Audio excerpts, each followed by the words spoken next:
All right. Hello, everyone. Nice to see you. Come on in.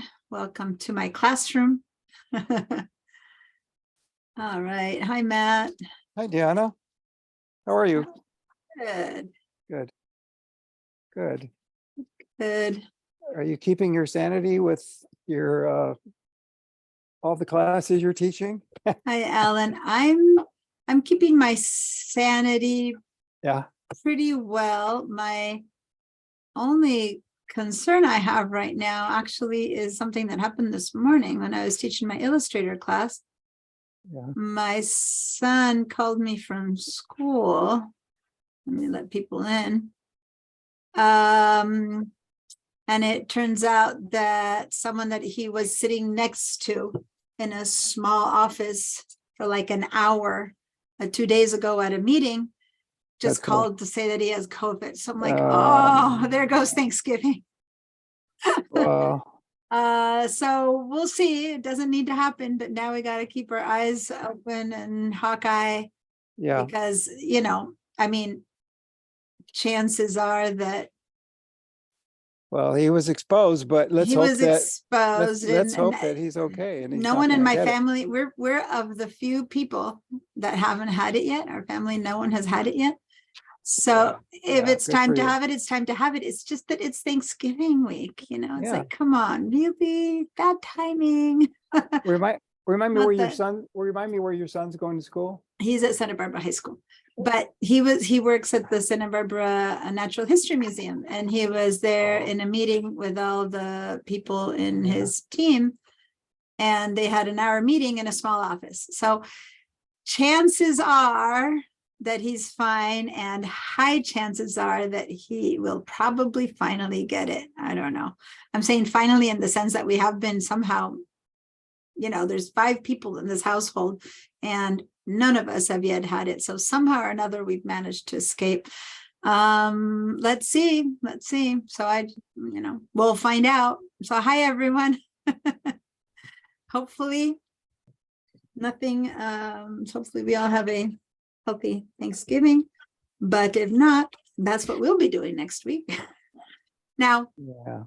I just wanted to say that next, I know it's been weird because last week we had Veterans Day, then today we're having class, and next week, Friday, no class again because of Thanksgiving. Okay, so sorry about that. But yeah, it's broken up, but that's how it is. And then we'll meet again, and then we'll have a few classes all the way through December 16th, which is our final class. So, but truly, I felt like, oh, this class has been going for a while. But when I checked, we really only had 2 meetings, because I was looking in to see, okay, what are we doing today? I was setting up the plan for today's class yesterday, and I was like, wait, really? Are we still only at our 3rd class? Like in my brain, I was going to do something more complicated. And I said, no. Bring on the complications. We'll do something that I haven't done in a long time. There's an exercise that the last time I did it was probably 2 years ago. So hopefully none of you guys here happen to have done it. And it's applying the things that we've learned, but with something different. And then if we finish that in time, then we'll do something else. But before we do any of that, I have a request of something that you all need to do, which is, this is I'm being observed. Like, we have evaluations going on, and every 3 years we all get evaluated, and I'm being evaluated this session, and I'm evaluating others. So it's kind of, we all do this peer thing. One part of the evaluation is they come and visit our class, which I already had that happen. But now you guys, students, have to say what you think, how you think I'm doing as a teacher. So if you exist in others of my classes, I've already asked you, this is the last class that I'm asking to fill out the survey, but you still need to fill it out again, because they need to hear from students in each of my classes. So just because you did my first Photoshop, or you're in my Illustrator class, or whatever, doesn't mean you don't need to do it again. So my request at the beginning, while the rest of the people file in and before we get going, and so because I'm going to have my meeting with them the week after Thanksgiving, so all the student surveys have to be in. So I've put a link in the chat. I just sent it out. That link sends you to the survey. So just click on it and it should open up the survey. And I'm gonna, yeah, Krista, your hand is up. Can you hear me? Yes, I can. Okay, so I've been having trouble all afternoon trying to get in onto the SPCC system, and I'm in the. Oh, I tried to load the Photoshop, and it keeps saying the cloud isn't syncing up, and so I can't okay. look at Give my me a files. second. Give me a second, Krista. Let me first Okay. get everyone doing this, because that way, when I help you, Okay. everyone meanwhile is doing the survey, and that No would be problem. a good timing to help you. So here's the thing. I was just all morning on it because I was teaching the Illustrator class and it worked for me. So I don't think it's a school thing. So let me first set everyone up with this and then let's go. So here's the deal. If you click on this link, you'll end up in this page, which is the page for the survey for saying how I am doing as a teacher. So it's you got your guys' opinion. Now you can or not click on this video. It's short, but it's basically telling you the stuff that I'm about to tell you. Now, the reason it's me, it's because I recorded this, but this is a video that all students and all of non-credit are getting. They're all seeing this person that they don't know. You happen to be seeing me because I'm your teacher as well. But the short version of this video is that this is completely anonymous. So I truly want you to say what you really are feeling about the class.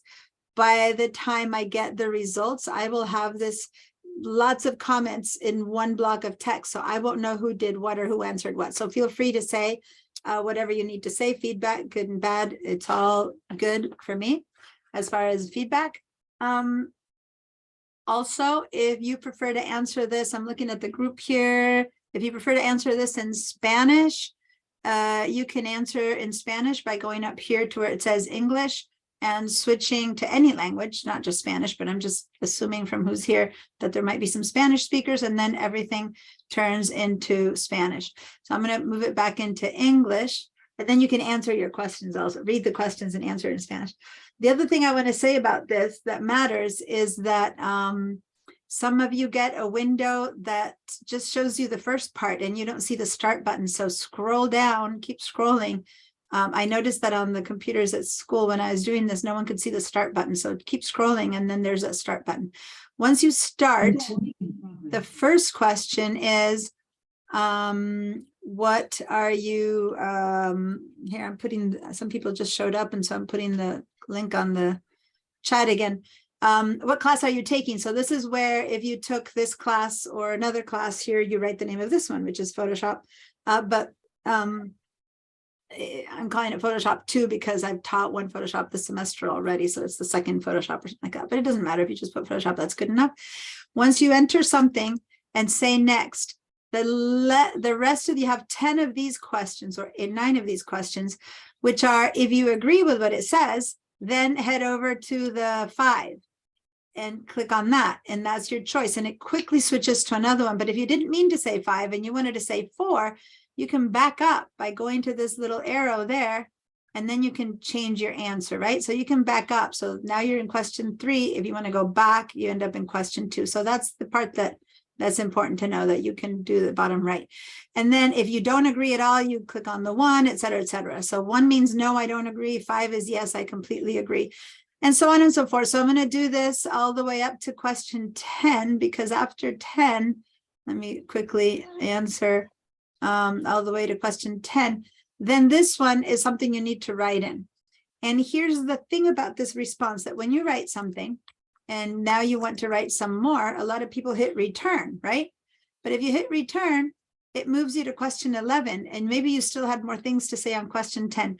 So back up again and go back to question 11, and you either say period and keep writing, or you have to see, it says hit shift and enter for a new line. So hold down your shift and then click enter, and then you get to put a new line, shift enter. And if you forget, then just when you hit enter and you didn't mean to leave, then back up again. It's really uncomfortable. I don't like that. We thought we were happy with this new survey system, but I don't like that people hit return and then they're on to the next question. So anyway, that's it. As long as you do all of that, when you get to the final one, it'll it'll self-submit, or there's a button that says submit, and then you're done. Okay. So please do that. And if you have any questions, oh, I'm sorry to hear that, Lisa. I hear you. That's fine. So Thank you. no problem. All right, so I'll give you a few more minutes to complete that, and then when you're done, give me a little green yes so that we can move on. And I don't want to spend too much time, but I want to make sure everyone has time to do it, because this is the last chance before the observation. And then now, Krista, I'm all yours. Do you want to share your screen so I can see if I can help you? Sure. Let's see. Okay, can you see this screen? Yeah. Okay, so this is what every time I type in Photoshop, it comes up and says this to me, that it's And you're on syncing. VDI, huh? Wow. Yeah, And you've so restarted the whole VDI process at this point or not? no, I mean, I could shut down the whole Well, thing. let me and see. I'm going to take a screenshot of this. Okay, Hold on, because if not, because if not, you won't be able to do the class. And if this is truly, if we can't figure out how to make it work, then we're going to have to, I'm going to have to send you to see, on Friday, the tech people aren't there. That's the problem. Okay, so let's back out, but can you sign out of Google Drive correctly? So go ahead and close this from the top right, that X, close your thing. And then I just want to make sure that maybe you don't need to sign in. It just said it wasn't syncing, but it didn't say it wasn't. See, your bridge is working, and bridge is also part Right. of the cloud. So that's really Right. confusing.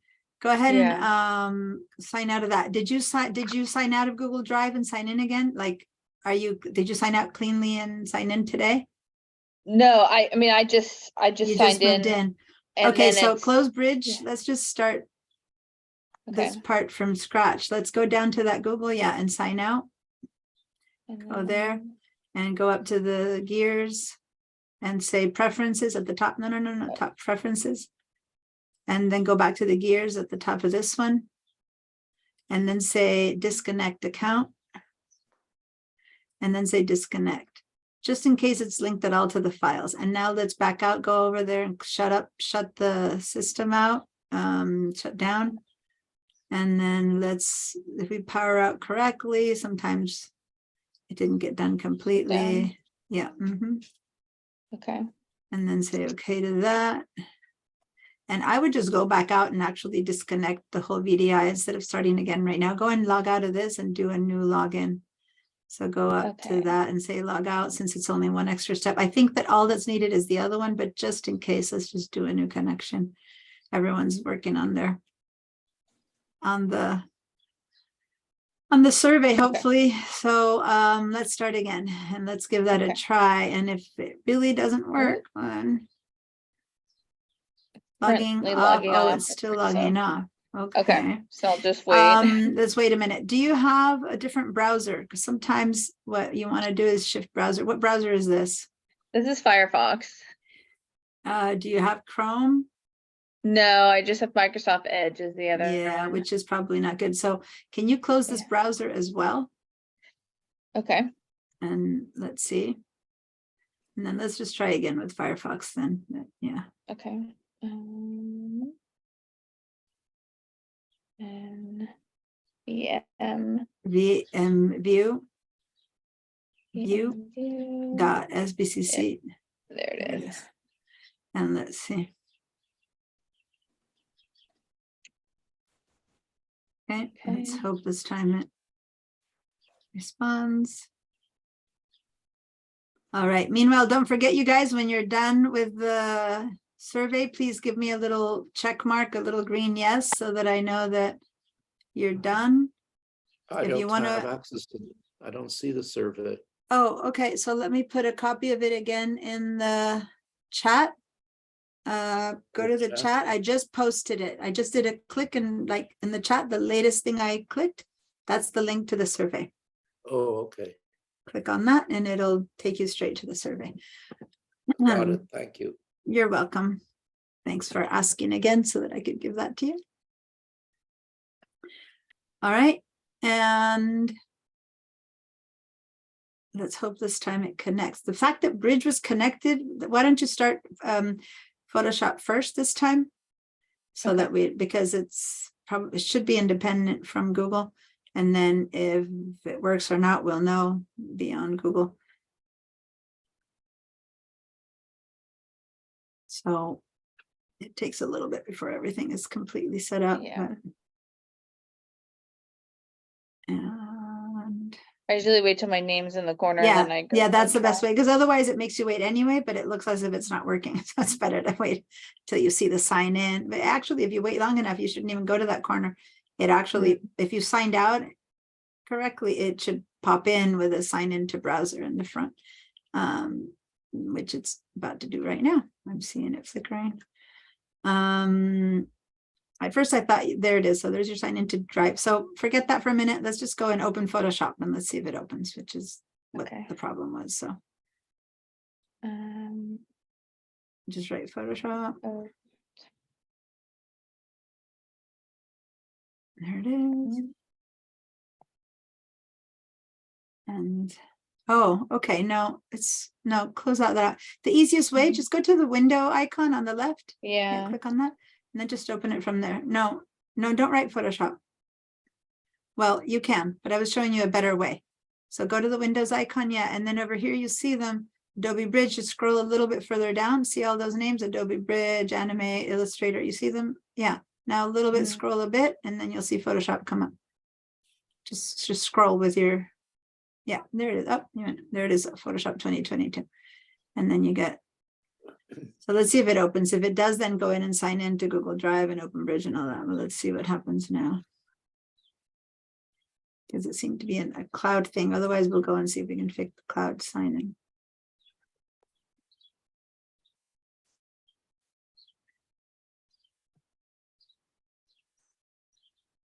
All right, so I'm seeing a lot of check marks there, meaning many of you are done, but if you didn't see the link like Alan or something else, please let me know. And we should be, oh, I'm done. I'm done. cool.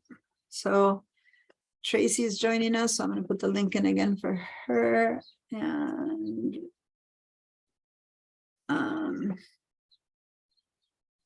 everybody, welcome to Photoshop. It seems to be up and running, but go Seems to ahead and recognize say, me. yeah, so go ahead and say new file and just like, yeah, there's your stuff. Yeah. So go ahead and sign Okay. in with browser and you should be fine. Okay, yeah, sometimes you Okay. just need to kickstart it that way. Okay. Completely sign out of everything and had to Thank- even have a new browser, it would have been probably even better, but it worked this way. All right, All right, so thank hi you. Tracy. I'm gonna put in the chat again, a link to a survey that I need you to fill in. So I just finished it. oh, there you were. You just joined with the other computer, not joined. Got it. Thank you. Yeah. Since I was paying attention to Krista, I wasn't like focusing on the fact that you were already here. All right, good. Yay. We're here. We're ready. Now, how many more are on VDI? Just as a reminder, other than Krista, I think it's Linda, Saul, anyone else who needs more support on VDI? Because otherwise I'll continue working with my personal one and only leave VDI if I need to do things like Google Drive support. No? All right, so I'm gonna let that be that I'm going to be only doing VDI only if someone needs specific support with Google Drive, but the Photoshop itself I'm going to do on my Mac computer. Okay. All right. Let me share my screen. My tools are on the other computer. Here we go. Photoshop and Bridge and Firefox. Okay, here we go. So let's go over to Bridge. And in Bridge, so we did a little bit of masking in a couple of different ways. We did some color corrections, some hue corrections, some hue saturation. So we added color where there was none on the bottom of the vase and stuff like that. All of that because we were able to do pretty accurate masking. Now, sometimes what we want to do with all this masking is actually fix some photos. So scroll down to the bottomish part of our class files, and there's I'm going to actually new share my entire desktop here for a second, because I want to show you something that doesn't necessarily show here. So here's my entire desktop, which is why I want to show you this, because when you have many photos of the same item, right? Sometimes it helps from Bridge to know if I click on this one or this one, both look identical. Like it doesn't seem to be much difference off the top of my head. But if I look down here to see in the metadata what the differences are, then you'll see, for example, that this one is 72 ppi, 3 megabytes. This one here is only 116 kilobytes. They're the same amount of pixels. So how are they so different in file size? And it has to do with this one's a Photoshop file, this one's a JPEG. So things that look identical might show differently for different reasons, right? In this case, where I want to point you to way down at the bottom is these two that are called swap heads. How many times have you done a group photo and, you know, the first time this happened to me on a personal level was the first time I tried to take a photo, a Christmas photo with my kids, and had a 2-year-old and then had the baby. And of course, either one was crying, the other one was happy. It never worked. The parents are always like, hey, ready to go. The kids are all over the place. So my first Christmas card ever was completely photoshopped to death, where I had to like put one head, another head, so that it all looked like we were the perfect family, you know? So that said, the first job I got paid for doing on Photoshop, I was doing retouching on actual photographs before, but in Photoshop, the first time I got a paid job was when I had to, there was a group meeting, family and friends, and this one aunt couldn't make it. And so I was asked, can you put her in the group? And they took a picture of her some other place, and I had to kind of put her in the group. There's lots of times when that will work or not work. But anyway, this is a very typical issue. Or when someone passes away and they don't have a picture with a new baby and stuff like that. So anyway, in this case, these are two photos. And if I want to look at them back and forth to see what the changes are, I can't really even see if their faces are smiling or not. So this is when I recommend using hit the space bar, because then they get big and they fill your screen. So hit the space bar, right? To really be able to see them and go, oh, see which one and who's smiling where and who's not smiling in the other one, and so on and so forth. So if I click on the first one and hit the space bar, if I want to see the next one, I can just go to my keyboard and use the arrow keys on my keyboard. And then I go to the right, and that's my other one. And I go to the left, and this is the first one. So these are two of the same exact moment, same exact lighting. So this is like the ideal situation. A lot of times people are in a different lighting in a different moment, but most of the times when there's a group photo, I highly recommend always taking 3 to 5 photos of the moment. And then you have different expressions, but no one has moved too much and stuff like that. So in this situation, most people are kind of fine, but at this point you have on the left side, a smiling mom and a kind of uncomfortable and you don't want to be here baby in their arms. The next one on the right, the baby's fine. And the mom's like, okay, I'm over this, right? So the mom's not fine. So I'm also looking at that and I go, oh, so then definitely we can either fix the baby or fix the mom, right? So then I go, okay, how about the rest of the photo? Which one's better, right? So I start looking at all the other people and most people are okay, same on all of them. But on this one, where the mom is holding the baby is looking bad, actually on the right side, this other mom is much happier and the guy standing behind her in black is much happier. And the other kids are better on this one because in this one here, the last kid is also kind of sticking out his tongue. So here I'd have to fix like 3 heads versus here, I just need to fix 1 head, right? So you just kind of weigh the pros and cons. Sometimes you're still going to have to go for the harder one because the person moved too much. But anyway, in this case, the easiest thing is to just change the mom and leave everyone else the same. Okay. So you then have to look all around her and go, well, is it much different where she's standing now than when she was standing before? And I'm looking at her head and I'm looking at the neck of the shirt of the guy that's behind her. And then I'm going to look at this one before, and it looks like her head is in pretty much the same spot. So that's really what good news. And I move to the right. So her head hasn't moved too much. So this is about as good as it's going to get, right? So let's do that. Let's choose to change her face and leave everyone else in this picture untouched. All right, so that's kind of how you make a choice as to what you're going to do. Now, up until now, I've shown you that if you just double click on a JPEG, it's going to open up in Photoshop because that's the most natural. From inside of Bridge, JPEG knows that what you want to open is Photoshop. But if your computer is not doing that for any reason, you can also right click and say open with, right? But right now, I don't want to do that per se. I want to do something else. I can first, I don't know if you noticed, I'm going to do this up for a second again, but the pictures here are a different size. Can you tell?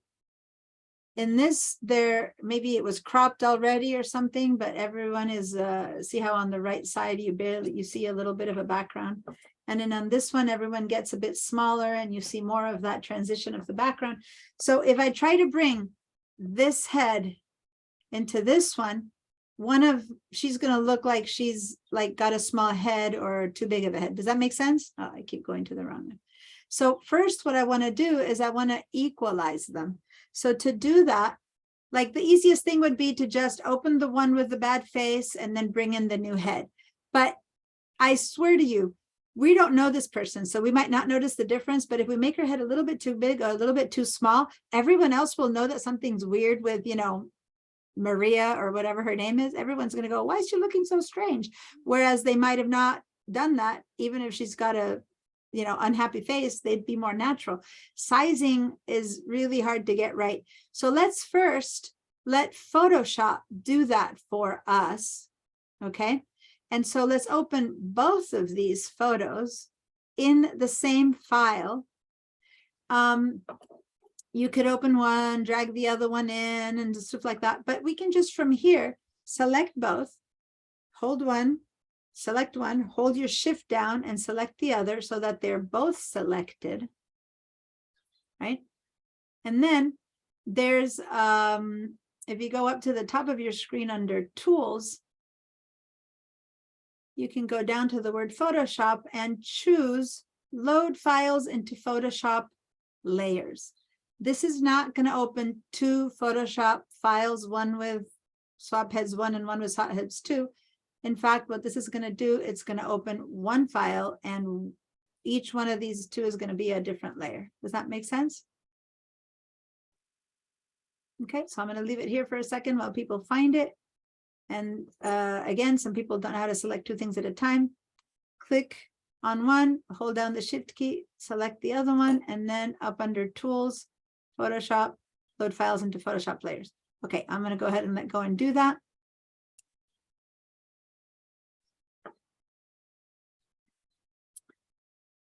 Photoshop 2023 is currently busy with another task. What other task? No, I'm not making Photoshop do anything, am I? Yeah, I had the same thing. It says, would you like to queue this command? Do we want to queue it? Yeah, but why is it doing that? I've never had it do that. Let me try one more time. I just said This time yes. it did it. This time it did it, yeah. But I just didn't know why I got that. That's weird, but it's possible. I've had, okay, I'm going to change my share now so you don't have to see everything. I have, I have a slight feeling that some things might be working less well. Not going to say bad, but less well. Because I uploaded, I upgraded or updated to Photoshop 2023, but my Mac is not upgrading past Monterey, and 2023, sorry, Big Sur 2023 really wants you to have the newest operating system. So for Mac people, and every time I open Photoshop, it tells me you should be updating your operating system, but my computer's getting quite I gotta buy a new laptop. old. Yeah, and it's needing, yeah, it's kind of, my computer's is in trouble, so to say. Mine too, I'm getting to the end of its livelihood. Anyway, so here we are in Photoshop with 2 layers, one with each different file name. See how it brought in the whole file name? And I'm seeing the top one. When I turn off the eyeball, I'm seeing the bottom one. And now it's even clearer to see how they are different sizes, right? So if everyone got this and it's working, let me clear out, give me a big old yes.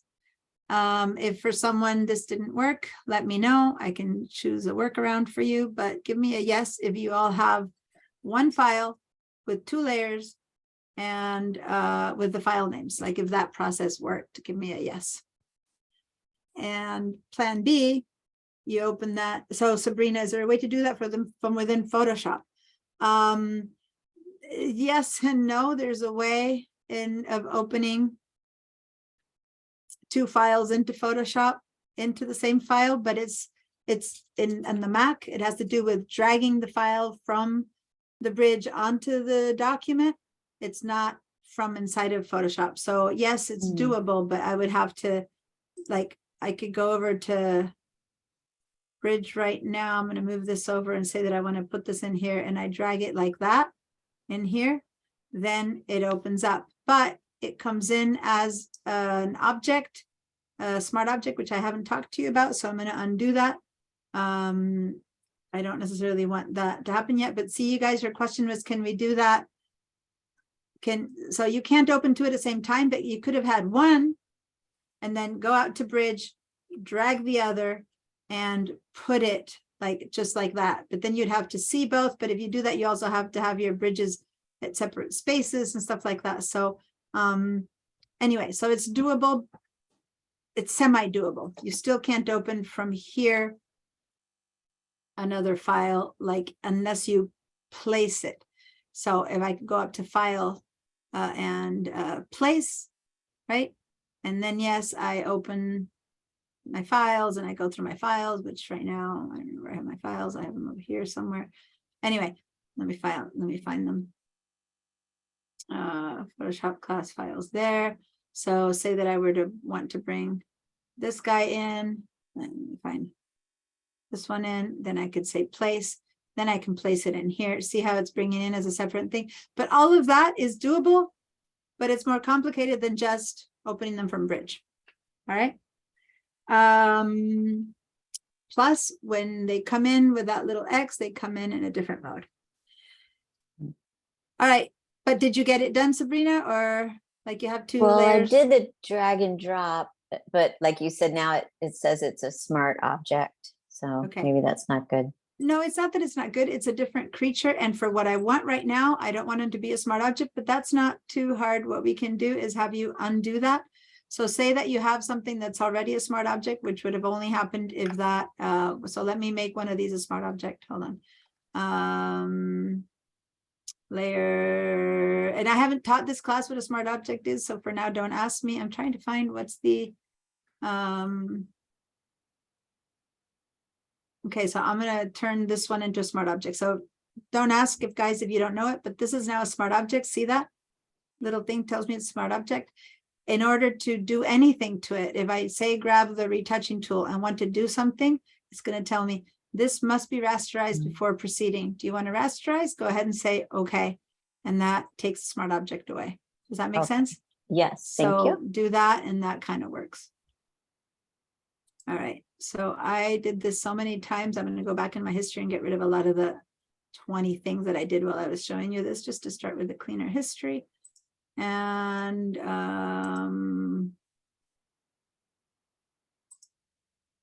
there we go.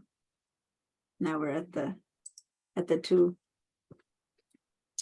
layers. Diana, could you go back Yes. one more time and show me how to do the bridge? Mhm. What do? You select both images and then what happened? Select both of the ones that you want to open up. So here I'm going to create, say that I want to open up these two. I don't even know resolution wise if this is going to work or not, but you hold one and shift in the other. And then you go up to tools at the very top. And I can't show you now because I changed my share, but tools, and then choose Photoshop, and then load files into Photoshop layers. Got it. Thanks. Now, I'm going to say no this time, so I'm not going to cue it. Now, obviously, these two photos that we chose were identical and for the most part in size, a little bit different. But had I chosen a tiny photo and a big one, it would still work. But you'd get a discrepancy there. We'll practice it later with one that doesn't work, and you'll see what I mean by resolution. But anyway, by now you should all have read the handout about resolution. If you haven't yet read it, whenever I talk about resolution, I'm making the assumption that you've read it by now. And if you haven't yet read it, ask me. It's in the handouts. If you don't know how to get to it, ask me and I can send it to you. But I'm going to sit here and talk about resolution as if you know what I'm talking about. Let me move these down for a minute. Gianna, I'm back in the I spot. can see the two photos in Bridge, but when I went up to the tool and told them to put them into Photoshop, they didn't get in there, but they're showing, you know, on the side, my view on the side, inside Bridge.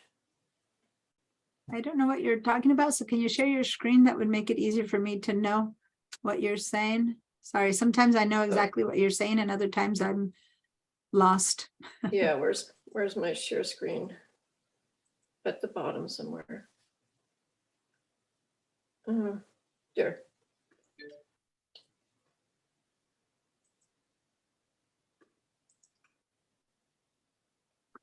Okay. So let me So go you back to select- Photoshop. Let me go to Bridge. Yeah. Oh, you're kind of in the way now. I can't see it.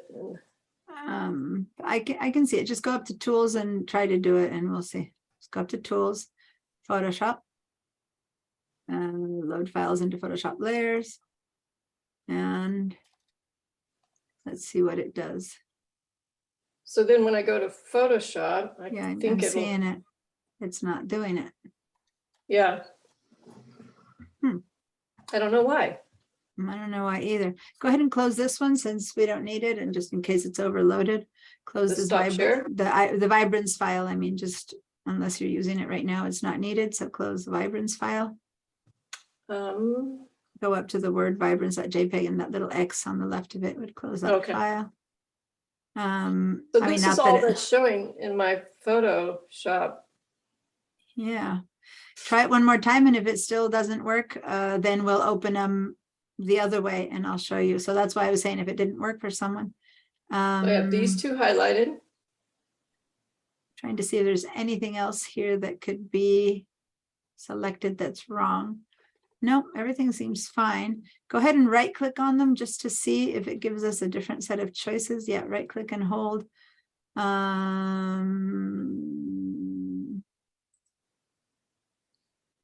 Go ahead and say open with Photoshop and let's see what it does. Go to whatever the top version, the Photoshop is above, and let's see. It will probably open them as two separate ones, but that's okay. Oh, this is different. No, well, there's two separate ones. This is what would normally happen. You Oh, have two files okay. now. So, Yeah. but it's not so hard. So the whole point is I'm trying to show if that doesn't work, which is comfy, but if it doesn't work, then let's go in, since this is the bigger one. Oh, actually, let me see in pixels, they're identical, so it doesn't matter from which to which. You just need to grab one and put it in the other one, okay? So go ahead and let me show you. There's so many ways to do this, but put your selection tool. Right now you have a brush tool on. So go choose your selection tool, your move tool, the top tool. Yeah, so now put your mouse somewhere on top of like one of these people's heads. Yeah, and now This is a movement that's up and down. So don't let go of your mouse until I tell you. Click your mouse and then drag your mouse up to the name of swapheads.1 JPEG, like the first file. Like, see where you see that name? Drag it up there. And now wait, and now keep dragging, keep holding it, drag it down and hold the shift key and then let go. Hold the shift key and then let go. There you go. So now you have brought one layer into the other one. See that? If you, Oh. that process, now you've made one file that has the 2 layers and you can go and get rid of swap heads 2. So Okay. now these 2 layers are equivalent to swap heads 1 and swap heads 2. Does that make sense? Like if you turn the eyeball off, this is one of them. And the one that's underneath is the other one. Click to turn the eyeball off and see that's the other one. Okay. And then this is so this is swap heads 1. If you want to change the names at all, so you have it just like mine, you can layer 1 is swap heads 2. So just put a 2 on it. Go ahead and double click on the word layer 1. Double click on the little Here? word and and then just call it 2 because it's swap heads 2. Yeah, just double click. And just put a number 2, just so we remember later it's That's 2. Yeah. Oh, no, you just 2 is enough. Yeah, I just Okay. want, because the file is called swap heads 2, so I didn't want to make you read swap heads 2, just 2. And then the second one, you can't change its name because it's linked. This is the only difference. And doing this, her bottom layer, you see guys how it's locked still? So you first need to unlock it. So go to the bottom layer and click on that little lock that's there, because when it's locked, you can't change the name. And you're going to need it for the next procedure. It needs to be unlocked. So click on the, yeah, there we go. And now go to layer 0, double click and call it 1, just to represent that this was, okay, just cancel that window. Cancel that window. She clicked on the gray part, not on the photo. Can I stop for a minute and watch you guys? There's different parts of the layer that need to be clicked. When I say click on the name, I truly mean the name, because move over to the gray area a little bit again. Go ahead. If you double click on the gray area, which is what she did, instead of the name changing, do it again, double click. And see this box that opens up, which is layer style. A lot of people don't notice that this opens and you're trying to see how come nothing's happening. And it's because now you can't do anything else until you get rid of this box. And that happened because you double clicked on the gray area. This layer styles, go ahead and say cancel. Okay. And then go back to the word and right on top of the name, double click on that to change the name. So everyone else, if you want to change your file names, go ahead and your layer names, go ahead and test that. Just you have to get in there and change it. Okay. Now you have both ready to go. That was just the plan B of how to move one file into another without turning it into a smart object, which is what happened to Sabrina. You just copy it from one file to another. Any other questions? Anyone else for whom this didn't open? I'm seeing that no one else has a red mark, but some of you didn't put in a green mark. But if you haven't spoken up by now, then that means that probably you have it ready to go. So now I'm going to share my screen again. And there we go.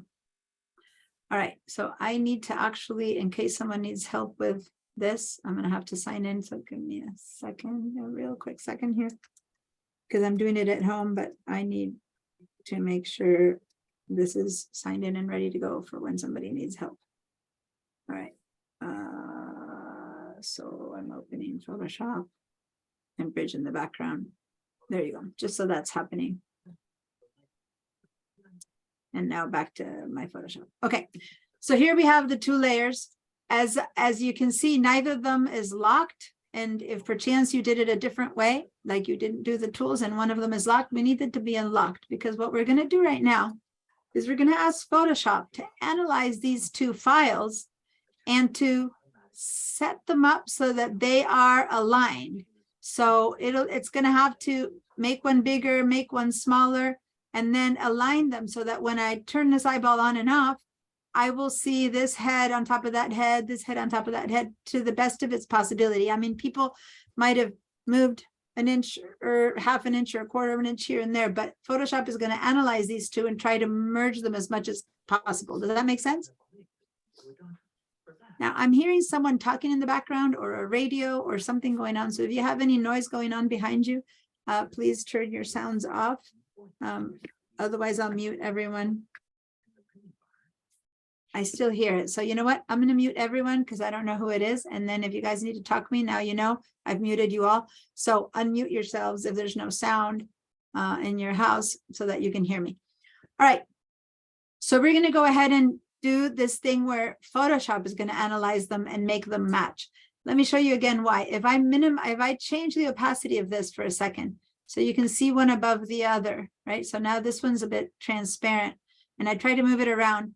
It's very hard for me to do this correctly. And if I put one head over another, then over here it's off. And if I put this one over that one, then over here it's off because the sizes are different.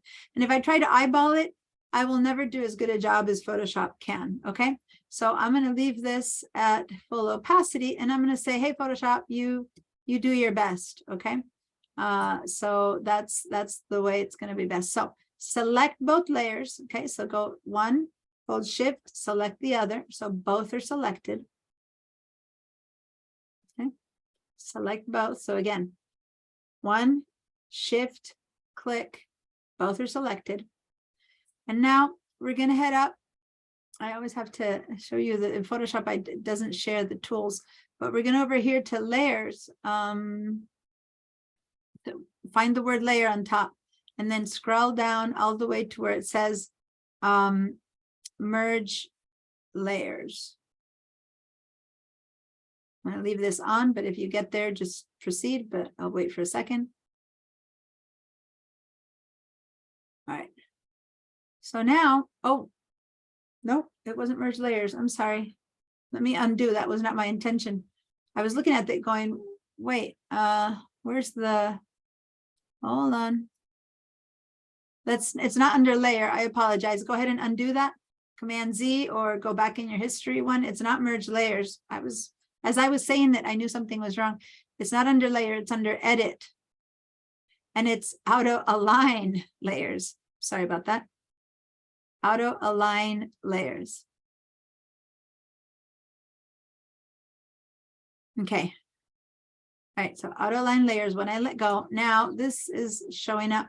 And there's different perspectives and choices and a lot of stuff. But if we don't know which one it is right now that we'd prefer to choose, just go with auto and let Photoshop do its thing. If you know, if you have a specific kind of thing going on, like you have 3 photos that have a different perspective, you might choose different ones. You can play around with other examples. But right now, auto is going to be good enough. We're going to say, okay. And Photoshop did its thing, thought, for some of you guys, it might take a little bit longer depending on how powerful your computer is. But right now, whatever it is that happened means that if I do this on and off, see how now they are just a little bit off, but they're the same size. Does that make sense?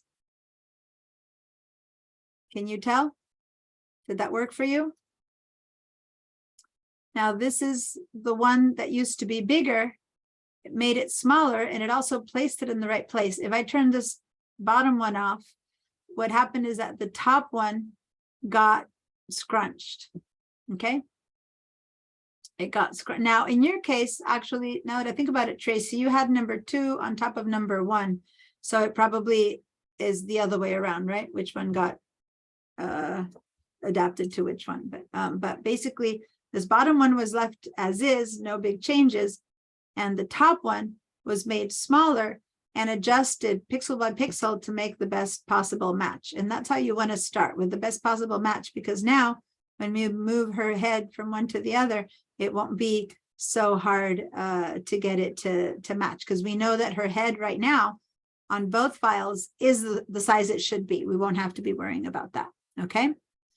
If it worked for you, fine. You don't need to say yes. If it didn't work for you, or if it didn't work well, or something's wrong, maybe your computer doesn't do the job well, let me know. Nope, no one's speaking up, so I guess that worked for everyone. Okay. All right, so the face that we want is here in swap heads 2. The face that we don't want is in swap heads 1. And the one that, so we're going to take this smiley face and we're going to put it in swap heads 2. Now, let's think about this through. We had, I've done this in the past, and last time I did this about 2 years ago, I used a totally different method. Each time, there's so many ways of doing the same thing in Photoshop. So even if you did this with me, I did it in a different way. Now, here's the deal. Let's turn this bottom layer off for a minute so you can see this is floating. The one that has the right head is floating right now. It's smaller. If you think about it, if I think I might use some other part of this image, I could keep everything here and then just mask everything off and leave only her face. Does that make sense? I could do that. Let me just show you really quickly. Don't do this. Don't do this. But I could just do this. Sorry, just be more accurate. Kind of, I could do something like this, right? Create a mask, right? And then basically this is the new head on top of the other one. It's not perfect, but that's pretty quick. Does that make sense? I could do that. And all I did is I masked everyone that I didn't want and I left the one that I did want. Can you show that again, Deanna, how you Yeah. created the mask? Yeah, but I'm just saying this is not what I want us to do. Right. But let me show you again. It's not the wrong thing to do. We're going to do something very similar, in fact, but I'm going to show you that in this case, we don't need all that. So here's what I did.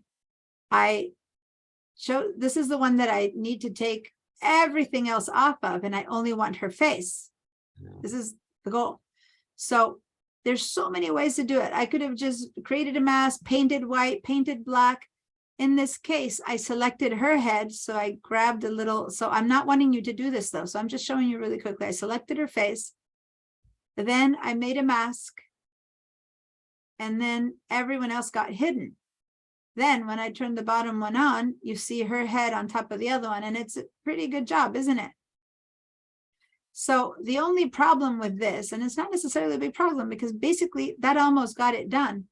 But the only problem with this, for better or for worse, is that I'm leaving this entire photo in here. So it's double the amount of pixels that I need. And unless I really want to exchange any other face, I don't really need all of this. So although this is okay, here I am the one telling you not to destroy any pixels normally. The whole point is that I just don't need all these people. And so why would I keep them all when really only thing that I need is her, the only thing that I need is her, so I need to undo this and I'm making a mess. The only thing that I really need is her face. All my talk about non-destructive modifications is in order to avoid hurting the initial file, but the initial file of this one is still just fine. See there in Bridge, I'm not affecting it. I'm not going to mess up with this file. This is a copy of this file that is showing up in this layer, and I can get rid of all the rest and my original file is going to be okay. So instead of doing what I just did initially, which would work, and ending up with a double the size file, I'm going to first get rid of all the stuff that I don't need by actually deleting it. Okay. And then do exactly the same thing I just showed you, but just with this portion so that I don't have a ton, because each file of these are 4,000 pixels. This is a big file. If I go to Bridge,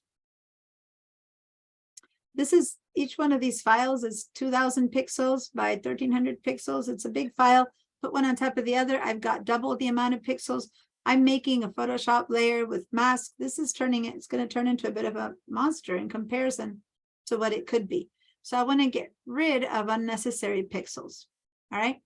Now, how do I do that? There's so many, again, ways. Whatever you do, don't go too close to her. Leave enough space for us to make corrections. But let me show you the way I just would do it. Again, there's so many ways. But I would go and choose a lasso tool. So let's go down to the lasso tool. Right there, which is the third one on the left. If you click and hold it, there's others. I just want the top of them, the regular one, just in case you have another one there. I don't need any of the others. I want this one. Now I'm going to preset it to not do a sharp cut. I'm going to preset it to do a soft cut. So I'm going to feather this tool. Remember all the feathering that we did? Let me go back to Bridge. Remember this work? that we did. Did I not save it here? No, remember all the feathering work that we did? The brush. I guess I didn't put it back in here. I have it in the Google Drive. Let me see if I want to try to do a file open. Let me see. I just want to make sure that I did it in this computer and not. Didn't I do the brush size, the brush example with you guys? Here. This is what I'm talking about. Yeah, you did. Yeah. Here it is, it's loading. Let me open it in Photoshop for a second. This one, remember this example? This is just a screenshot of it, but remember we did that with all the different layers and brush sizes. That was the feathered, when I said hard or soft brush. Well, that is really what in Photoshop is called feathering, right? You're just feathering it. So what I'm going to do is for my selection, I'm going to let me undo that. I'm going to feather my selection. Okay. So I'm going to grab my brush. I'm going to go over here and I can say, maybe let's try a 10 pixel feather. I don't know. Got to test it out and see how it looks. I think a 10 pixel feather will make it soft enough. And now don't go too near her at all. I want to grab like half of the baby, half of him, half of her. I want to do a nice little circle. This is where her hair ends. Let's go down here to where her hands. Let's make a big circle so that there's no chance I'm cutting off anything that I really want. Right? Make a big circle and then let go. Now, when you make this circle, don't leave it kind of half there because it's going to go boom, and try to join itself. So when you make a selection circle, you have to go and close your own selection. Okay. So go and practice by circling around things and see if I do that, it's going to go shook and select itself. Sometimes it's fine because I don't need any more, but sometimes you want to just close it so you have control of it. Okay. So now back to her. I'm going to try to make sure that I select most of her until under her arm, all the way over here and over here, and close that circle. This is what I'm going to preserve, but to work with, and then I'm going to get rid of everything else because those are pixels that there's 100% sure that I don't want and don't need in this file. Does that make sense? So I select what I want, right? And then I'm going to inverse the selection because if I try to erase this now, it's going to erase her. And what I want is to erase everything else. Yeah. So I'm going to inverse this selection, which for those of you who like shortcuts, it's Shift Command I. It's not Command I like in the mouse, it's Shift Command I. Or for people who like shortcuts, then go up to Select and Inverse Selection right there. Inverse Selection or Shift Command I or Shift Control I. And oh, I stretch it out every time I need to show you the tools for Photoshop. So see how now the selection here looks the same, but now there's a dotted line around there. So basically this is a donut hole. This is not selected now. And all of this is what's selected. Does that make sense, you guys? We've inversed that selection.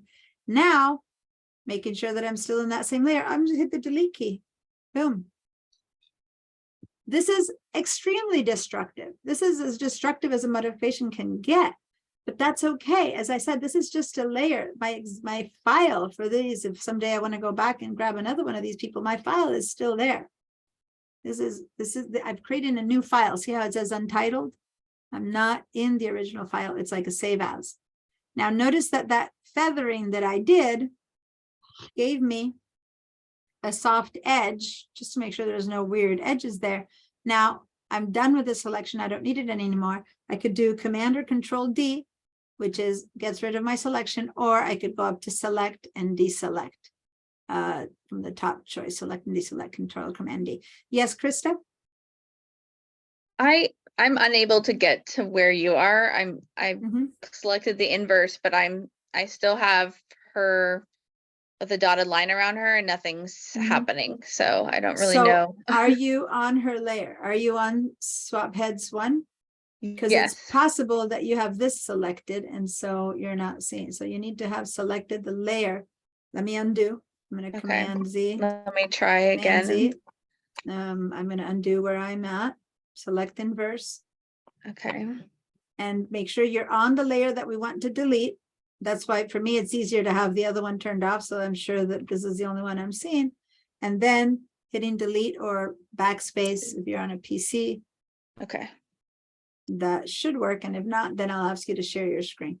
Okay. Now it worked. Thank Yeah, you. it worked. Okay. So usually, for those of you who are new to my class, and I've said it so many times to people who've had me before, but if I just think about it, if I wanted to be rich, every time that I got to say that the issue is with the layer not being selected, I by now would be a millionaire if I charged you all like $1 each time, because I've taught Photoshop for years, and every time the first thing I ever have to say is make sure that the right layer was selected.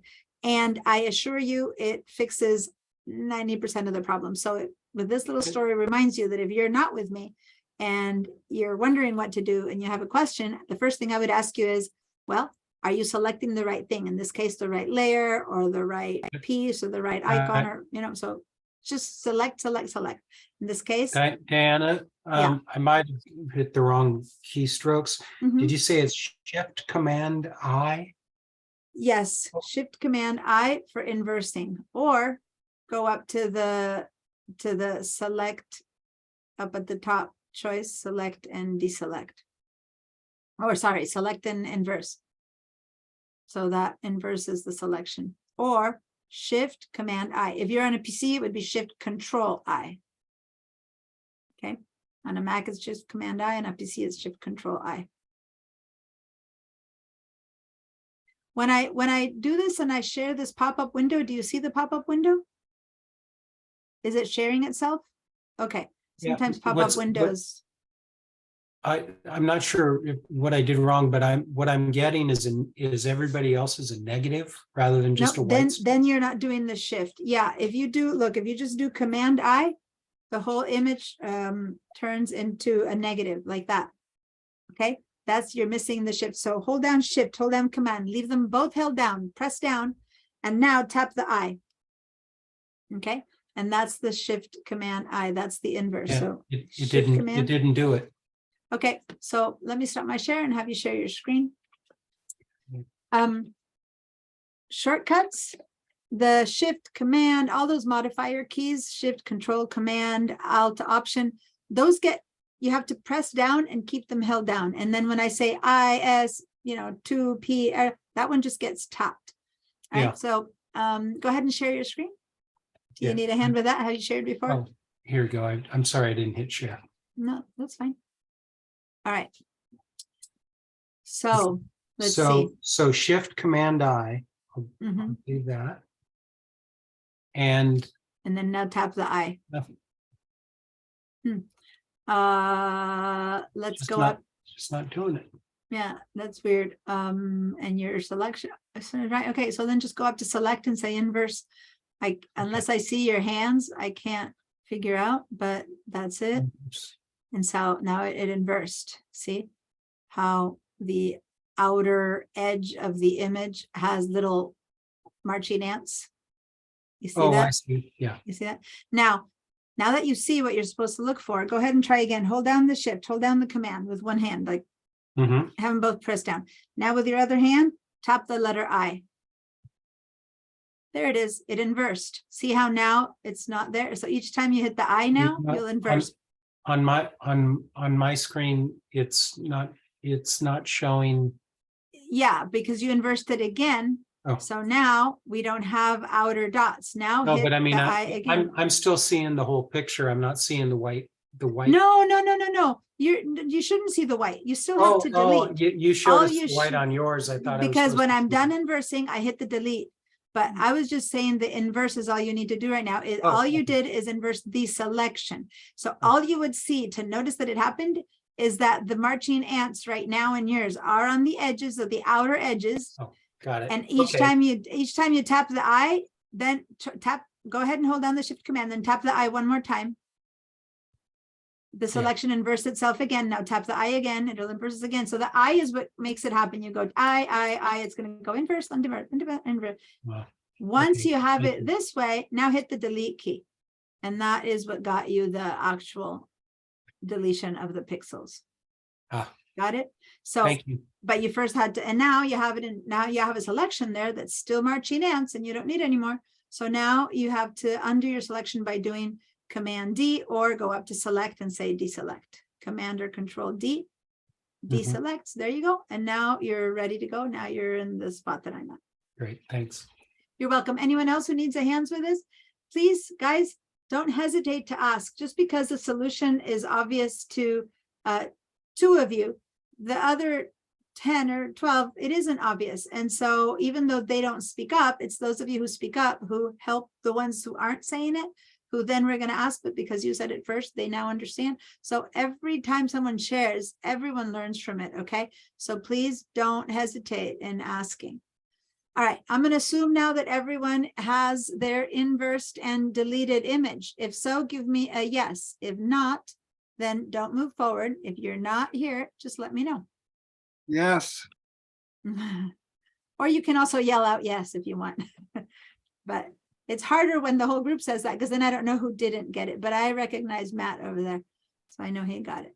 Yana, I think I got my layers confused. So it's like maybe I want to undo the whole thing. Yeah, because remember that I said yours is actually on the top and the bottom because of how Yeah. we brought it in. You can, right now you would have to undo that.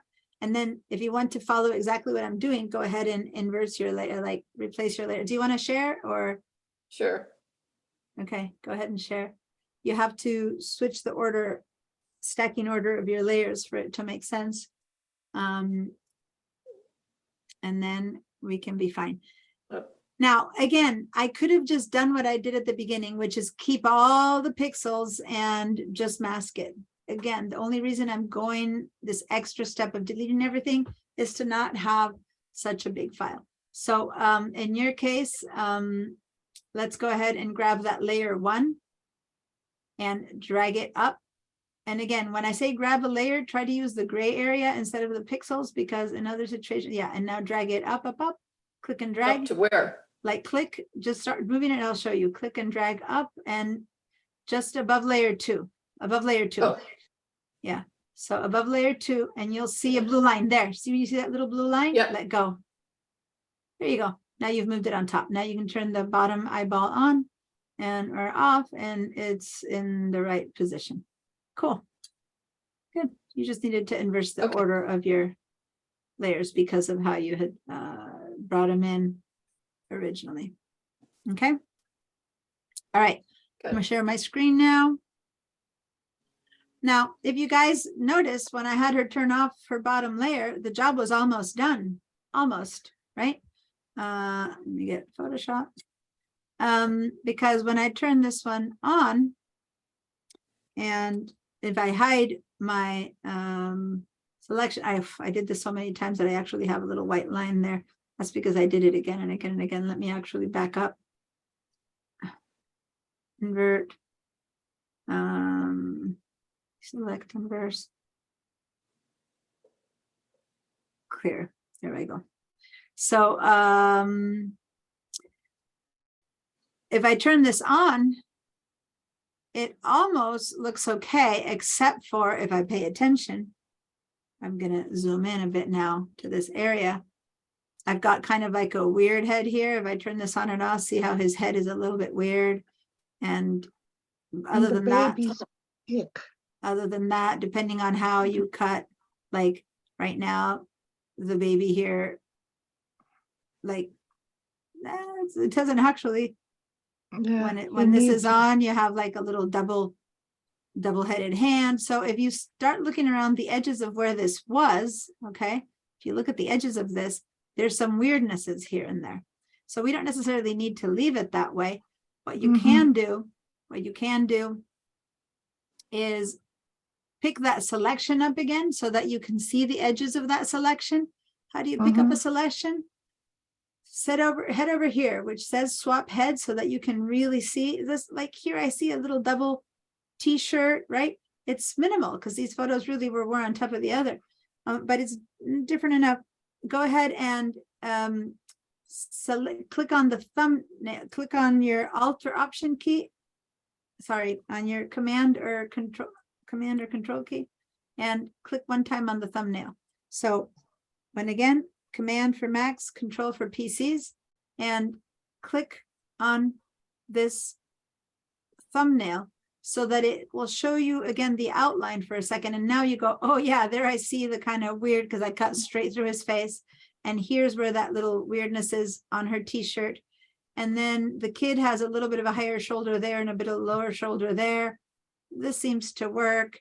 Here's where I have like a little ghosted double hand. We all made our selection in different areas. Here her elbow sticks out a little bit more weirdly than here. So there's places where things don't work. Here he has like a double head. You see that? Like a double ghosted neck. So some of these issues are more or less problematic, but we're going to figure out how to make that work. But can you tell now where there might be an issue or not? Versus here, who cares? It's like along the sides of the shirt, who cares? It's just not an issue. So here's what we're going to do. I'm going to go ahead and make first of all, I don't need that selection anymore. So, and again, Command D or Control D to get rid of it. I just kind of needed to see where it was. But what I'm going to do right now is I'm going to use all the masking that we've learned. I'm going to put a mask on this thing. But this is going to be called not an adjustment layer mask. This is a layer mask. What we used the last couple of days were adjustment layer masks. Those helped us adjust one area of the image over another. Now we don't want to adjust. We've gotten rid of the rest of the pixels. All I want is for some parts to disappear. I'm going to make sure this transition is better so this double neck doesn't happen here. His face disappears so that the double faced thing doesn't, maybe add a little bit more, a little bit less to the different things. So I need a thing called a layer mask. Now, the difference is that adjustment layer masks, they appeared above or below what I had before. In fact, let me just show you really quickly what I'm talking about. I'm going to just open one that has an adjustment layer here and see how adjustment layers appeared above or below. This is a mask. It's not on the thumbnails. So that's an adjustment layer mask. An actual layer mask, on the other hand, is going to appear straight on the same place that the pixels are. So we go to the same spot down here, and the round circle used to give me the adjustment layer mask. Okay, this is where we did all of the other day, we did all of the work in here. Now I'm going to go to the left side, the rectangle with the circle inside. Someone called it the Japanese flag. I'll never forget that now. The white outside rectangle and black circle. I'm going to click on that one time, just one time. Some of you don't notice and you click on it again and again, and then you start creating others like that. That's a problem. So undo that or go back to your history. You need only one. Okay. And if you're not sure, go until you have none and then click one time again, because the second or third, they do different things. So we need only one mask over there. One mask. Diana, mine is in gray. It won't let me select it. Well, let me undo that. Are you selecting this area? Let me this try layer? again. Are you selecting this layer? Okay, now it shows up. Thanks. Okay. What did I say? That's $2 now. I know. Sorry. No, that's fine. You know what? I should run a tally, and I make it as a joke, but it's because I want everyone to notice that if I'm not around to ask, you really should ask yourself, she would say, check on your selection. Right. So I think if every day I run a tally and I say, okay, that was $10 today, $20 today, people might really, I want you to know how to help yourself. I'm happy to help you, but I want you all to know how to help yourselves when I'm not around. So remember, ask yourselves always, maybe something's wrong with my selection. And in this case, that was what needed. All right. So now we have a mask. Now watch what I'm going to do with this mask. I'm going to go grab a brush. We always work with brushes on the mask. Okay. Remember B or brush. Now, in this case, my mask is humongous. My brush is humongous. It was whatever I used last. So I'm going to make it smaller. Remember with the brackets, smaller and bigger.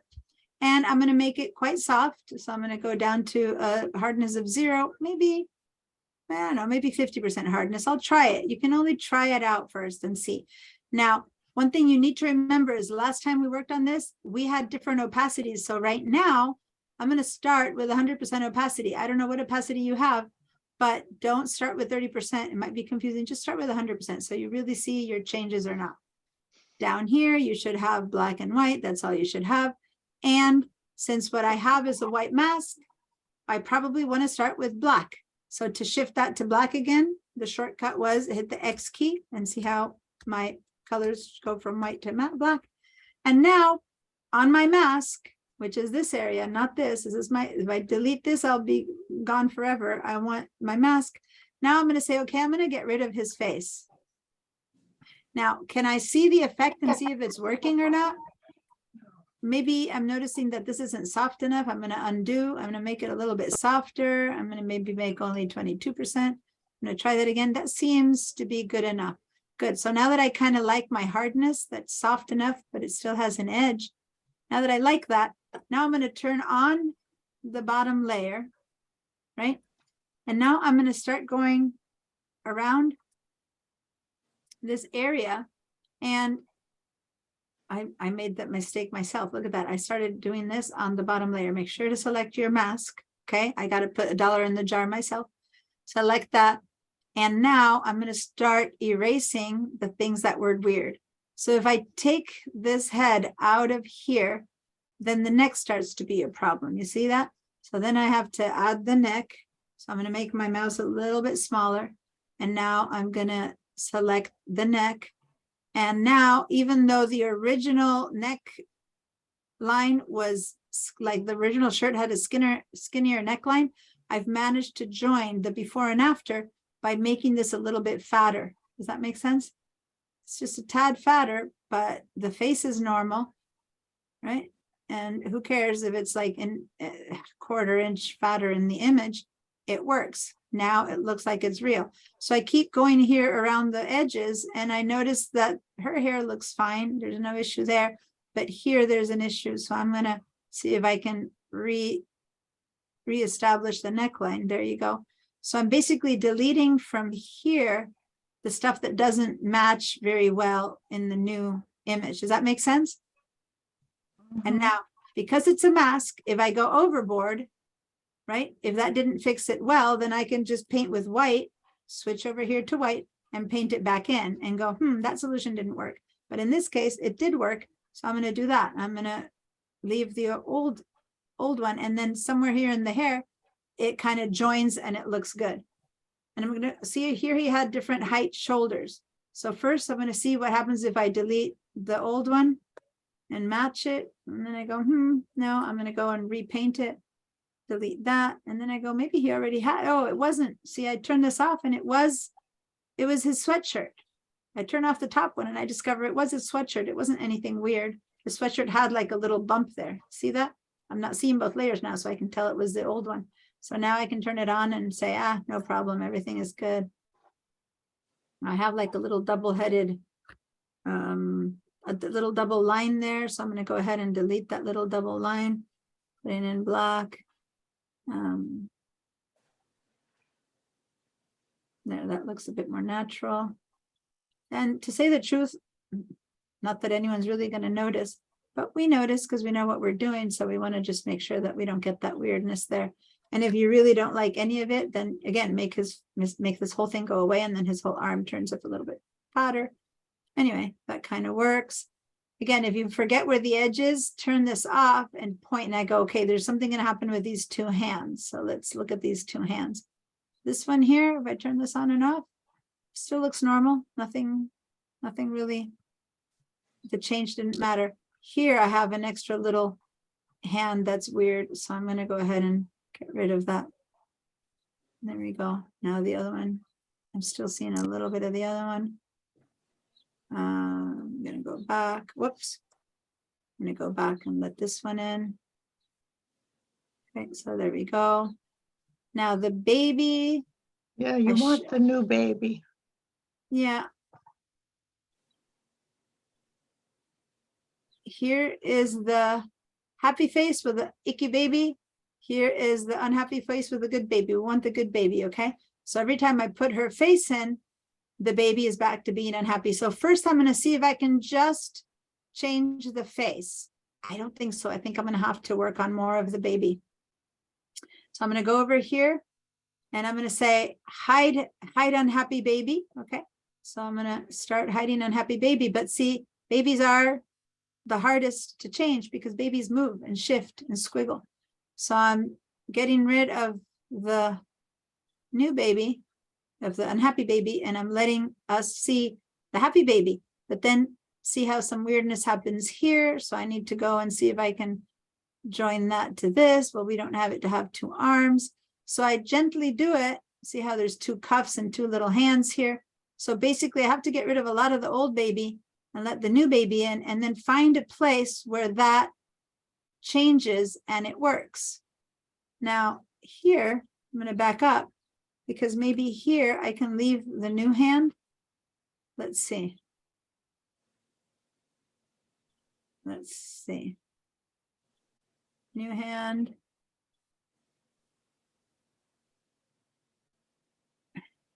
Old hand. And there, I think I've managed to create enough of the hole here. And now let's see what happens here. There you go. Let's see.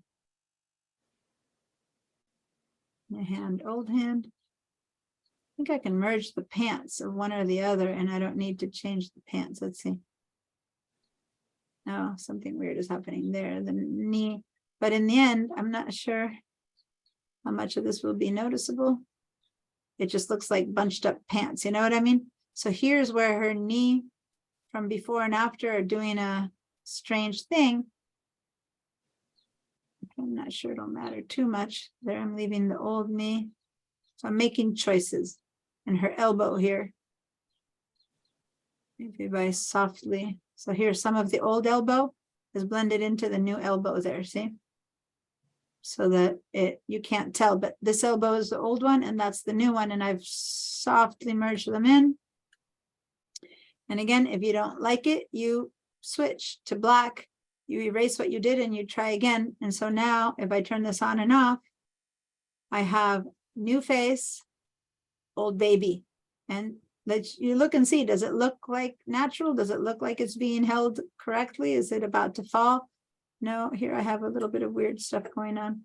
So let's finish this hand correctly.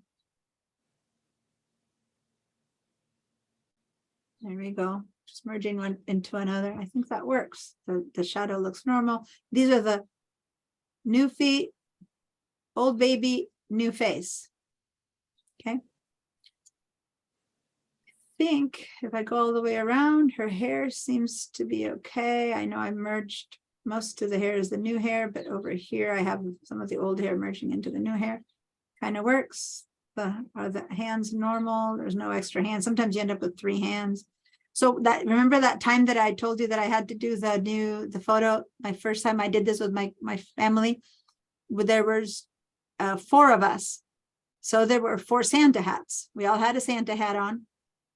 But somehow after merging the faces, I ended up with 5 Santa hats because the place where my kid was happy had a hat on, where he was unhappy he didn't have it. He had it in his hand. So I ended up having him with a hat on his head and a hat in his hands.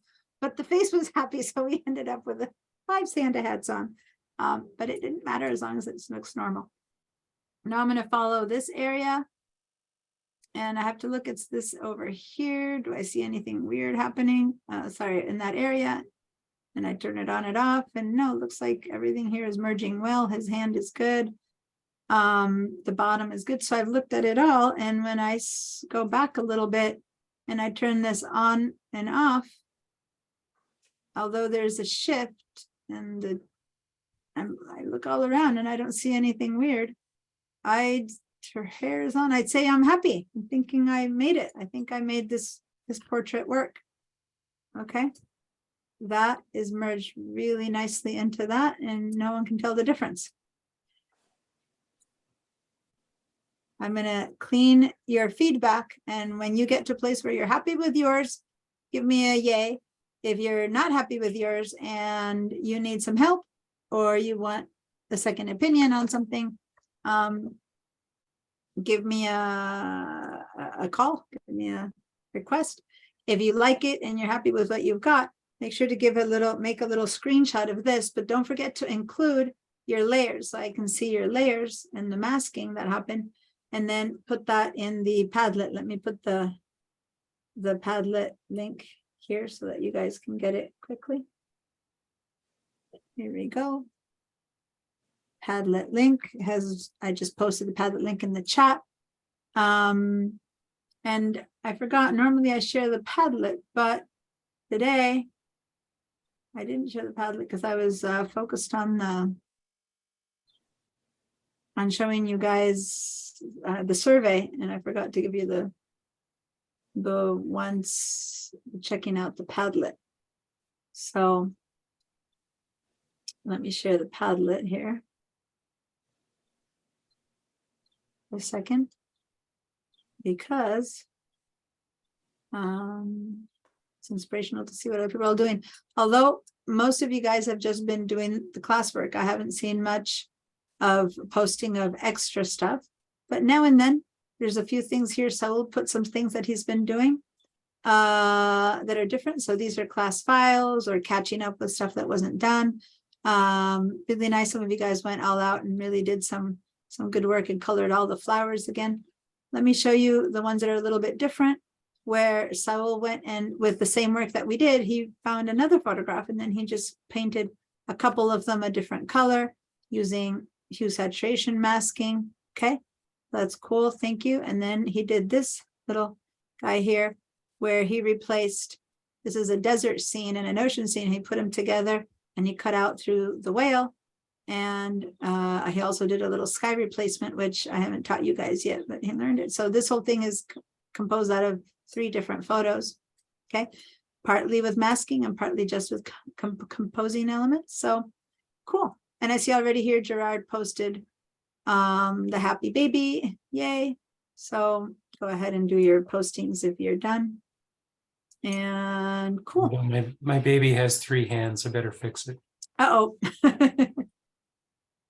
Three-handed baby. I guess a 3-handed baby is a bit worse than, in my case, a 5 Santa hat family with 4 heads, because in the end, who's to say that we didn't have 4 Santa hats? But yeah, 3 hands, probably not the ideal solution. So yeah, cool. Anyone want to share or show me their work or ask? Okay, Vera, yep. Are you trying to I share? ended up with the weird elbow on the woman. Okay, I'm gonna stop the share. Go ahead and show me yours.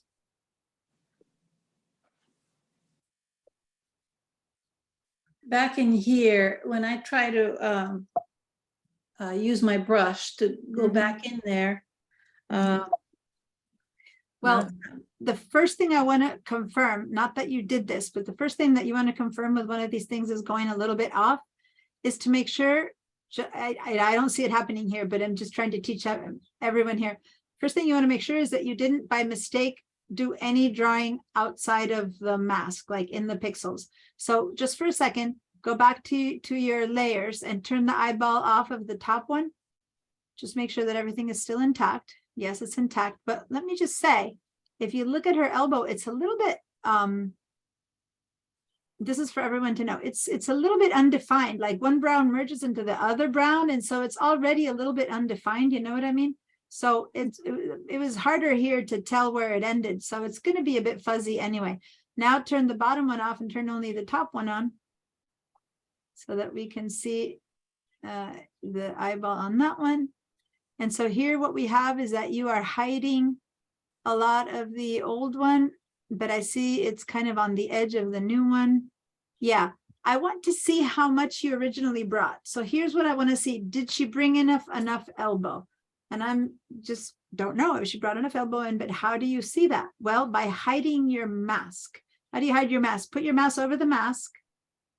Yeah, and now hold down your shift key. And now click on your mask. There we go. We are hiding the mask for a minute to see.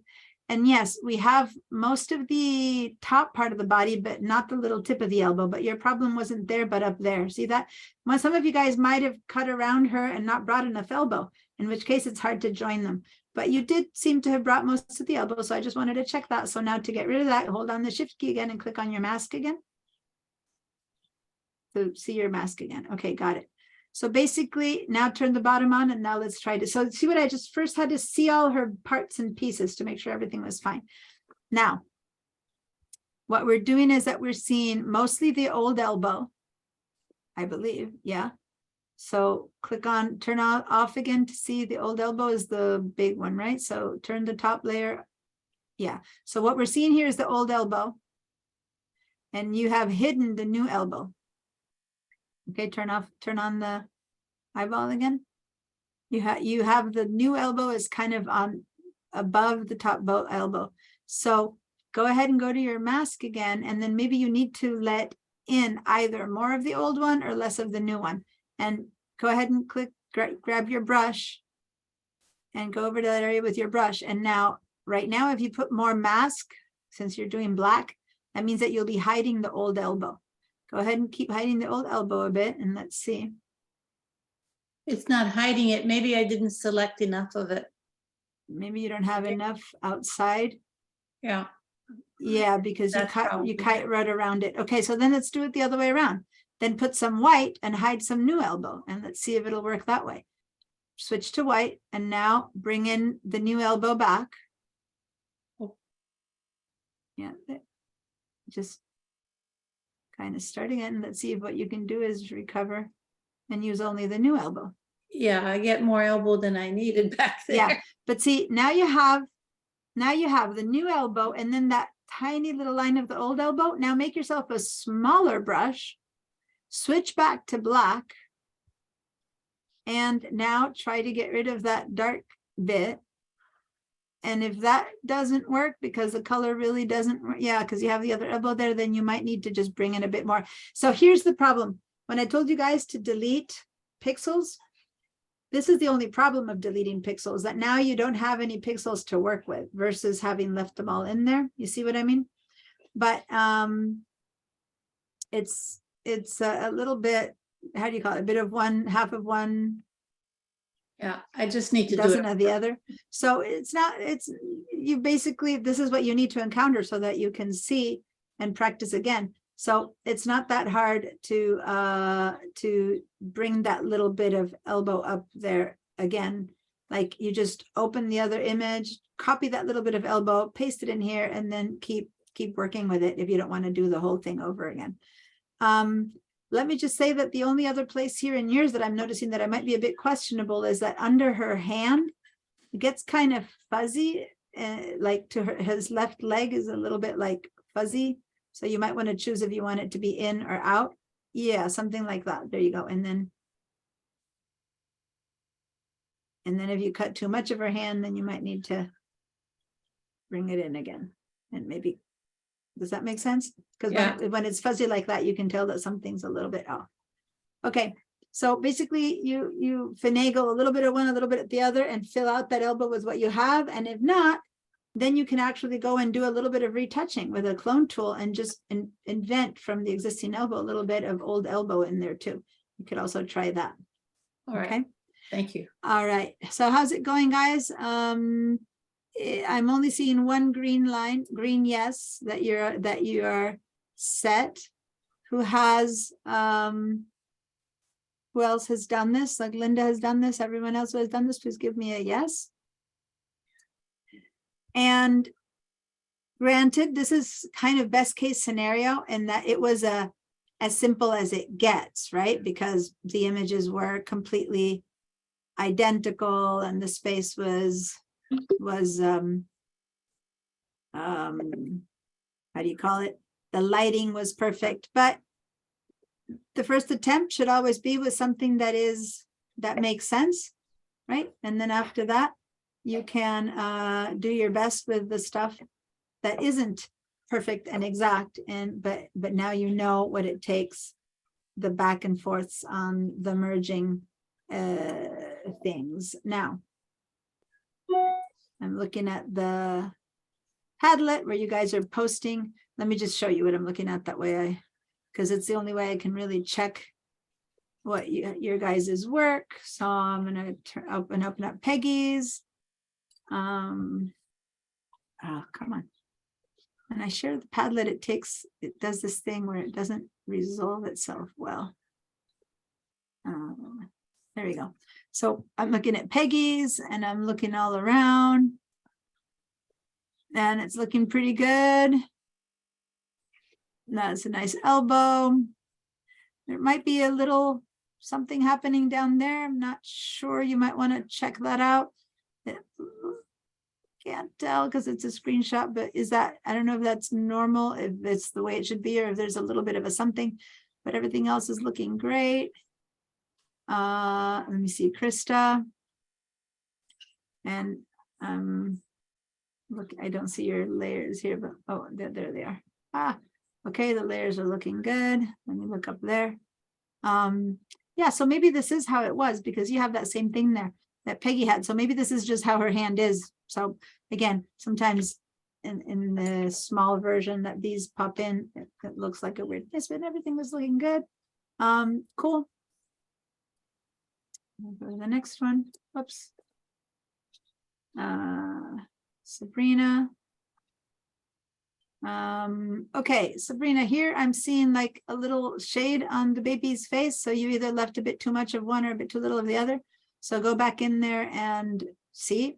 I can't tell you, just need to go in there and first put a bit of black and then a bit of white. Just make sure to be selecting the mask and see which one works to get rid of that line there. And then here, I think you're having a little bit of the same issue that that Vera was having where the elbow isn't quite, see that? You have a fatter elbow that finishes there and an arm that comes down here. So you might want to go in with your mask and maybe add a little bit more of this one and a little bit of that so that somewhere over here, they kind of join, you know what I mean?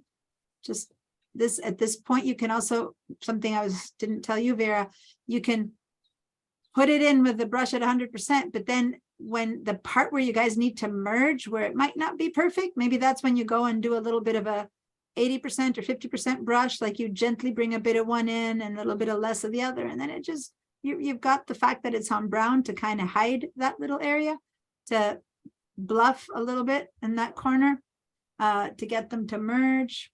All right. Cool. Let's see the new happy baby.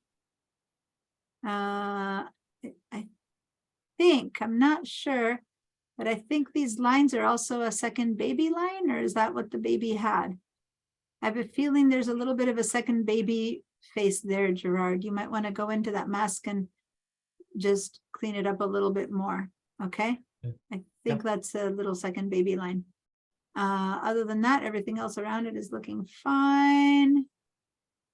Vera.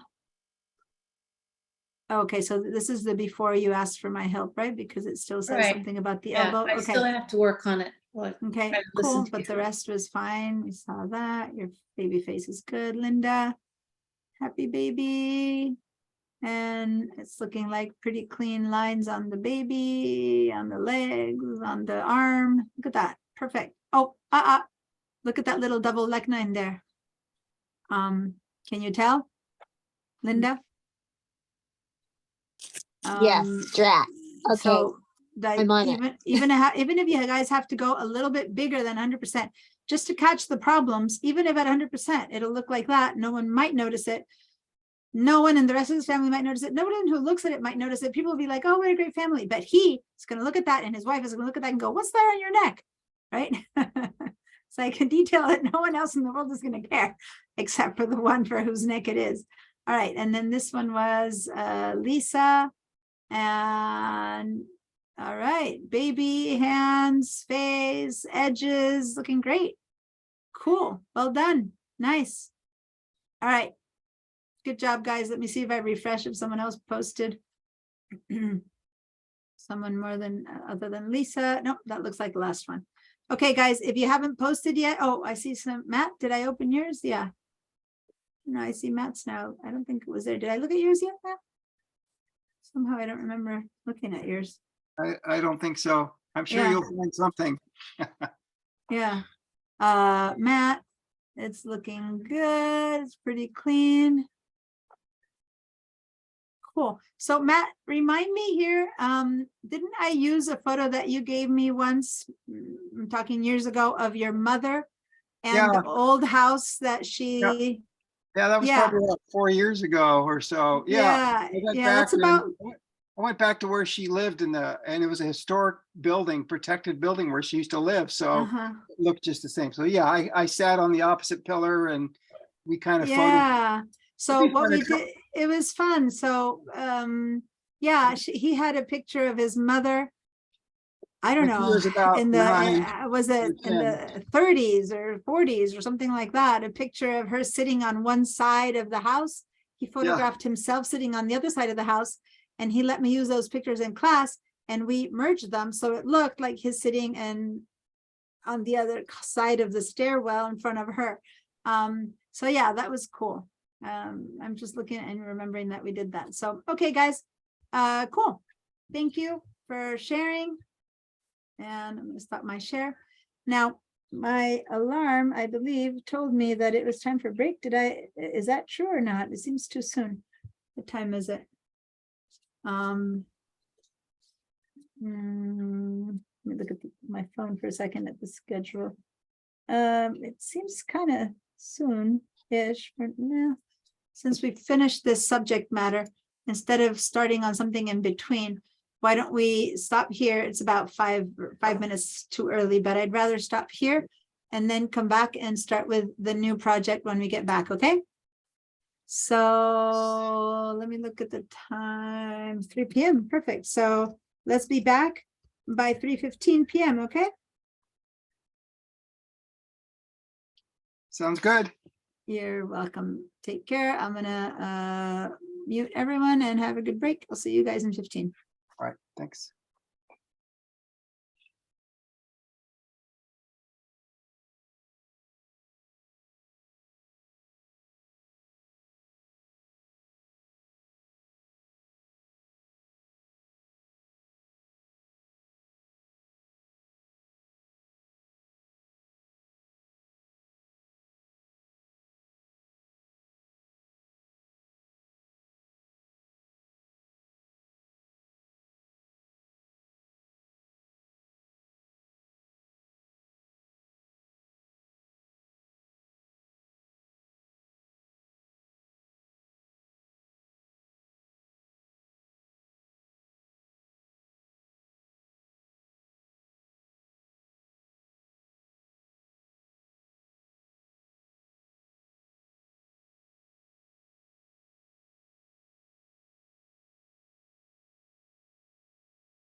All right, back a couple minutes ahead of time, but calling you all back.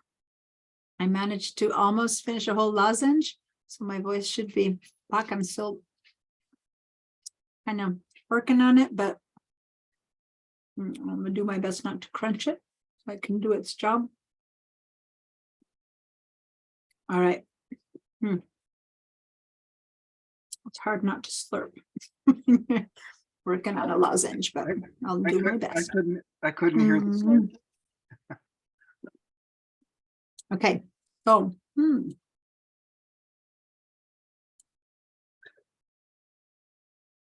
gonna share my screen. And just one quick thing that I forgot to do is have us save this file. So let's go ahead. Now it's a layered file, and it wasn't part of the files from before because we opened them independently. That's one of the good news of doing this whole open as two layers, is that I didn't have to save as or anything. The other two files are separate from this. So I can go up to File and Save. And I'm gonna go onto my computer. And then we're gonna give it file name. Oops, I'm gonna call this one mask composite. Yeah, right, composite happy baby or happy mom, really. Happy mom and baby. Whatever, we can call it replace heads, you can call it whatever you want. And .psd. Now the difference between before it was adjustment layers, this time it's a layer mask, okay? So meaning hiding. Everyone will call it layer mask as opposed to adjustment layer. And save that file. And then I'm crunching the last little bit. I can't talk with this in my mouth, so I mean, finish this one up. Okay. So yeah. So now we have this file. Just do understand the difference between let me turn this off, between the adjustment layer, where what we were doing, I didn't mean to do that, sorry. When what we were doing before was adjusting parts of the image and parts not, but nothing was being hidden in the image. Now that was an adjustment layer, versus now what we did is we are hiding portions of an image. And yeah, and so this a layer mask appears right on the pixel image. Okay, I'm going to close this for now, unless you have any other questions. I mean, you could crop it, you could take some of this off. There's other stuff we could do. We could refill this area. You know what? It's interesting. I'm about to teach you something about content aware fill, and I'm noticing that maybe I can introduce the subject right here, because this down here, see how it's like one background and then there's like a space and there's another background back there? I wonder if we can fix this with a little bit of content aware fill. I have not tried this one, but I see it as the perfect example of where content aware fill could work. So if everyone's here and you've saved your file, let's give this one a quick try. Because content aware fill is what I'm going to do in the next few examples that I have for you today, is some content aware tools and some retouching tools. All the retouching tools now, or other than the, the old clone tool, are all content aware. And what that means is that the computer is using its artificial intelligence to look around and try to do its best that it can for you. And then if it can't do it, then you have to do it kind of by hand with the retouching tools. But in this case, what if I want to see if the computer can figure out how to merge this little corner into the rest so that it looks like one seamless background, just like this is here. Okay, so first of all, what I would do is, just so you know, the content aware fill that we're about to do is actually destructive. So I can do individual retouching in a non-destructive way, but the one that I'm about to show you guys is actually automatic and it is destructive. Well, I guess you can also at the end make it, you know what? Let's just notice we can do it in a non-destructive way. So I'm going to show you. So let's just do this. First of all, we're going to select the area that we want to fill in. So in this case, what I want filled in is this area on the two sides that is creating these edges. But I have a feeling that if I only select this line, see how this area is darker than that? So unless it's very intelligent to mask these, merge these two, which it might be, I have a feeling maybe it's better to have it fill in this whole edge from here to the end and create a new background. We're going to try both and see. You see what I mean about if I only have it invent an area for this, it might do it. The content referral is very intelligent right now. It might merge the whole thing. If that doesn't work, then we can come back and try to have it replace this whole corner or this whole edge, not corner. So let's do that. First of all, let's go ahead and make a selection of our own. For this, we're going to have to do it ourselves. Let's go and choose the marquee tool because it's a pretty straight line. So that might work for us. Usually we don't select with a marquee tool, but in this case, it might work. But let's actually feather it a little bit so that it's not a sharp selection. 10 pixels seem to have worked here before. Let's try that again. Let me say 10 pixels so that my marquee tool is now be aware whenever you use these in the future, by default, they'll show up as 10 pixel soft selections. So if you don't want that, you always have to come here and change that. And now I'm going to go over here and I'm going to make a bit of a selection like this, maybe not so far. I'm going to get a bit closer. I'm going to undo Command D to undo that selection and get a little bit closer because I want to replace the least amount as possible. And, you know, without getting into trouble, I want it to replace just that line. I don't know, maybe I'll have to choose the whole corner, but I'm going to say, what if I just have it replace that?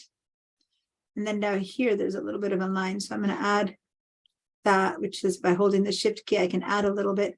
And let's see what the computer does with that selection. Now, it might do an awesome job or not. Since it's automatic, there's not that much we can, I'll show you now what say we have in it or not to fix it. So does everyone have a good selection made of that line? I'm only seeing 4 of you guys. Many of others who were showing your faces before are not here. So just make sure you're all there. Give me a little sign of life when you arrive or if you're there.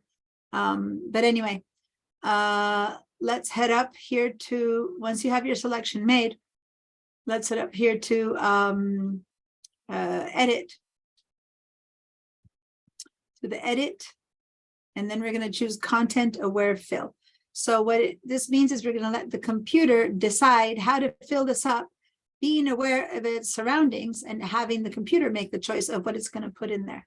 So again, go up to first make your selection and make sure that you're on this bottom swap heads. By the way, this is an important thing. If you're selecting this area and you're saying content aware fill, that it's not going to work because there are no pixels on that file in this area. See, I turn this off, there's no pixels there, so it won't work. You need to be selecting the lower level, the lower layer, the one that does have pixels in that area.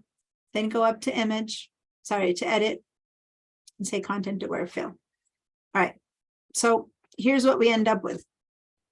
A completely new window pops open and the computer is going to try to figure out what to use to fill that. And what it's showing you here on this side, this green stuff is the area that is the sampling area. It's choosing this area to sample in order to fix this. And it's showing you here the fix that it made. And it's at 85%. I'm going to zoom in a little bit more and go over here to see. And I'm not necessarily happy with what it did. It was maybe too small of a choice. On the other hand, I'm not sure why it's choosing that and not to be a sampling area. Let's see why it's, oh, okay, it's choosing some stuff in here. Okay, I guess it's not so bad, but maybe I can make a better choice for it, for what area to use as sampling area. I have a feeling that I'd rather make it myself. So over here in the sampling area, I can go ahead and click on custom. Custom. And so it says use the sampling brush to add the sampling area in order for the selected region. I'm going to say okay. And now over here on the left side, I'm going to tell it, I'm going to brush around the area that I think it should be using as a sampling area. And I'm going to have it use maybe, in fact, some of itself over here and maybe some of this. I don't know, just kind of giving it a better example and not those faces. And then here I can make my brush a bit smaller, remember, and tell it you can choose from me. Oh, that is not a good idea. I'm going to undo. Maybe from here and from here. So I'm giving it options and I don't know if it's going to do a better job, but we'll try. And all this time, the computer on the right side is working. It's doing it. And I'm not seeing many changes. So I don't really like what's happening. So I'm going to say, you know what? No, not so good. And I think the problem is that we gave it this tiny little sampling area, the tiny little line, and it's giving me a blurred line, but we didn't let it go further with that. So I'm going to say cancel. Even though I changed my sampling area, I'm not happy with it. So let's go ahead and make a better selection, okay? So how about we tell it to change this whole thing? I don't know if it's going to do better than before, but let's give that a try. Let's tell it to change this whole thing. I have a feeling it'll do a better job. So again, we go up to edit, content aware fill, and let's see what it does now. So here it's working. Oh, look at that. Much nicer, don't you think? It's choosing whatever it wants to choose again, but this time it's replacing the whole thing. And I'm going to go over here to 100%-ish so that we can really see. And that's what it's doing. It's basically fading it all to black. And I think that looks really good. What do you think? Much So better. sometimes in content aware, you need to give it space to work a little bit. Okay. And this thin line we had given it did its best it could, but there wasn't much place for it to blend. But now it's blending really nicely. I can't see the end of that background. If I look around, I'll see some things that I don't like too much. Down here, the very bottom, in my case, for all of us, we have a different selection. Seems like it's repeating a little spot here. It's like dot, dot, dot, dot, dot. It's a bit spotty. So maybe I'll come in here and do some retouching to fix it. But, you know, I'm nitpicking because truly this is not bad at all. I like what it did. Did everyone get a goodish result here on the corner now that you made a bigger selection? I'm only seeing two faces, and so 3 faces. Everyone else is quiet. Okay, a couple of yeses. All right. So some other people are there. Again, at least give me a yes or a no, so I know if it works. Because again, since we all make different selections, it might be working for you or not, right? It worked out a lot Now, better. in order to make it there's more we could have done here. We could have played around with adaptation and stuff, but I think with that small selection we had at first, nothing we could have done would have helped. This is good enough. I'm not going to touch the rest. I'm just going to go to output settings, where I said that I wanted to do it in a non-destructive way. Notice that there's a choice to output to a new layer. Had I click on that, had I said current layer, that would be destructive. It would completely hide what was there. In this case, I don't need that anymore. Why not say yes? Well, I don't know, because I want to first make sure that it's good. So by saying new layer, I'm going to get just the correction on a new layer. If I say duplicate layer, the whole thing is going to duplicate itself. I have everything duplicated, including the correction. So the best choice is new layer. Let's go ahead and say okay.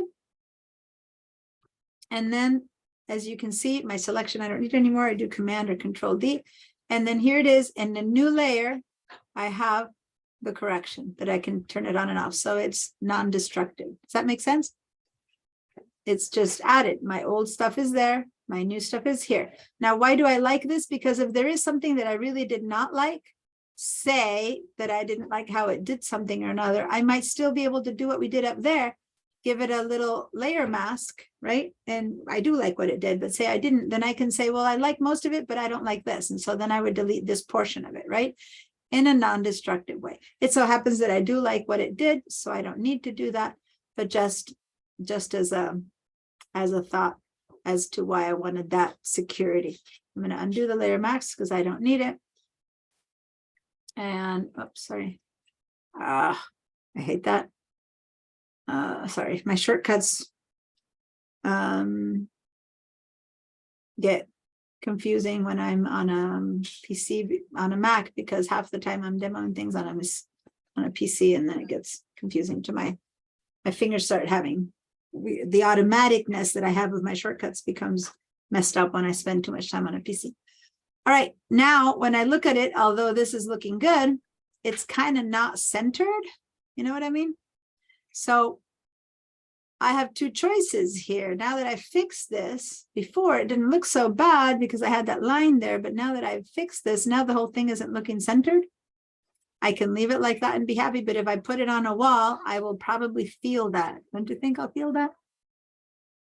So now, again, I can make choices like cropping. That would be the simplest thing. Or plan B, because I want to teach you, not because it's the simplest thing. How about we do some more content to wear here to make it be the same as that? Like, I really truly think that should be cropped off, but I want to show you how content to wear content aware fill works in the cropping tool. All right, because we all think of the cropping tool as cropping in, but there's also cropping. The crop tool also helps us add stuff. All right. So, oh, Vera, you said no, like something's not working for you. You have a no answer on yours before I move on. I can't hear Sorry, you. I tried to start over and just couldn't keep up with you, so I'll I watch. can't hear the you. video. Can you unmute yourself? I still I- can't hear you. I tried to You start did unmute over. yourself, but I can't hear you.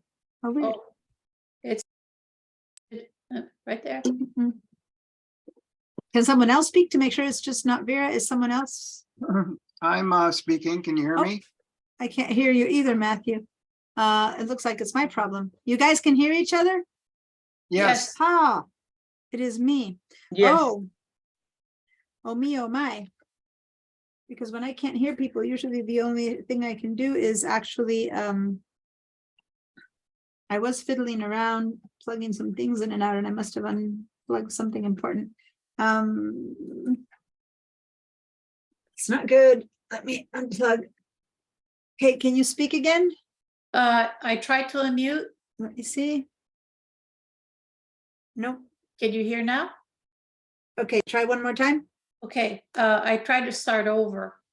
There, I can hear you now. Okay, because I tried to start over in my Bright solution, I only tried the girl's face and got everything else messed up. So I need to just start over with your video. Oh, Okay. okay. So you're talking about the head again. If you Right. want, I can help you go through it again at the end of the class when the class is over and people are gone. I can hand hold you a little bit doing it again. Okay. Okay. But remind me about that. If you can Thank say it later, I'll help you with that. All right. Deanna, I'm in that same boat, Oh. but I need to leave a little bit before 5, but I will definitely go through the whole recording. Okay, let me just say one thing, that if you did run into trouble that you didn't have enough of something, maybe what you want to do next time when you cut this out is just leave some more space. So that, like, I probably should have left all her elbow there. I kind of made it work, but probably the next time go around and get all the original feet, the original elbow. And that way, for sure, you have enough material to work with, and that should work for both of you guys to make it better. I kind of cut it close here because I kind of knew that the feet would merge well. But yeah, it does turn into a bit of an issue. If you have all of her, then you don't have to worry, and you'll have enough to go back and forth. Okay. All right. Thanks for letting me know that, Vera. But the right side, on the other hand, the fill in here, did that work for you? The content to wear fill? Yes, that part worked. That worked. Okay. All right, so now what we're gonna do, make sure that you have this bottom layer selected also. And then let's head over here. And if you want to, for later to know what we did, double click here and then call this one content aware fill, right? So that you know that what you applied there was a content aware fill for that little corner. Now make sure to select this bottom layer. After you're done writing that, that'll be the layer selected. So select this one bottom again. And now let's head over to the crop tool, which is 1, 2, 3, the fourth one down. And this one, you need to turn on the content aware choice, which is right there. If you have it already on, that's because the last time you used it, you had it on. But if not, by default, it's not on. And you can choose, sometimes you need it, sometimes you don't. But just so you know, you always need to make sure it's on. I also want to make sure that you do not have delete crop pixels on. Just turn it off for now, because we want to make sure that nothing gets cropped in a way that's going to be eternal, so to say. And the other thing, I want to make sure that these numbers are empty. So again, if this is the first time you open Photoshop, this should be empty, but in case you've used it before with some numbers or some ratio, go over here and click on clear so that you have nothing there. This thing should be set on ratio, and this should be clear, which probably it's there, but in case it's not, you want to zero out that number. Okay. And now let me just show you this. Don't do this, but normally cropping is considered going into something, right? Cropping. Maybe I crop this, I do that. And that's how we're accustomed to seeing cropping. I'm going to hit escape to get rid of that.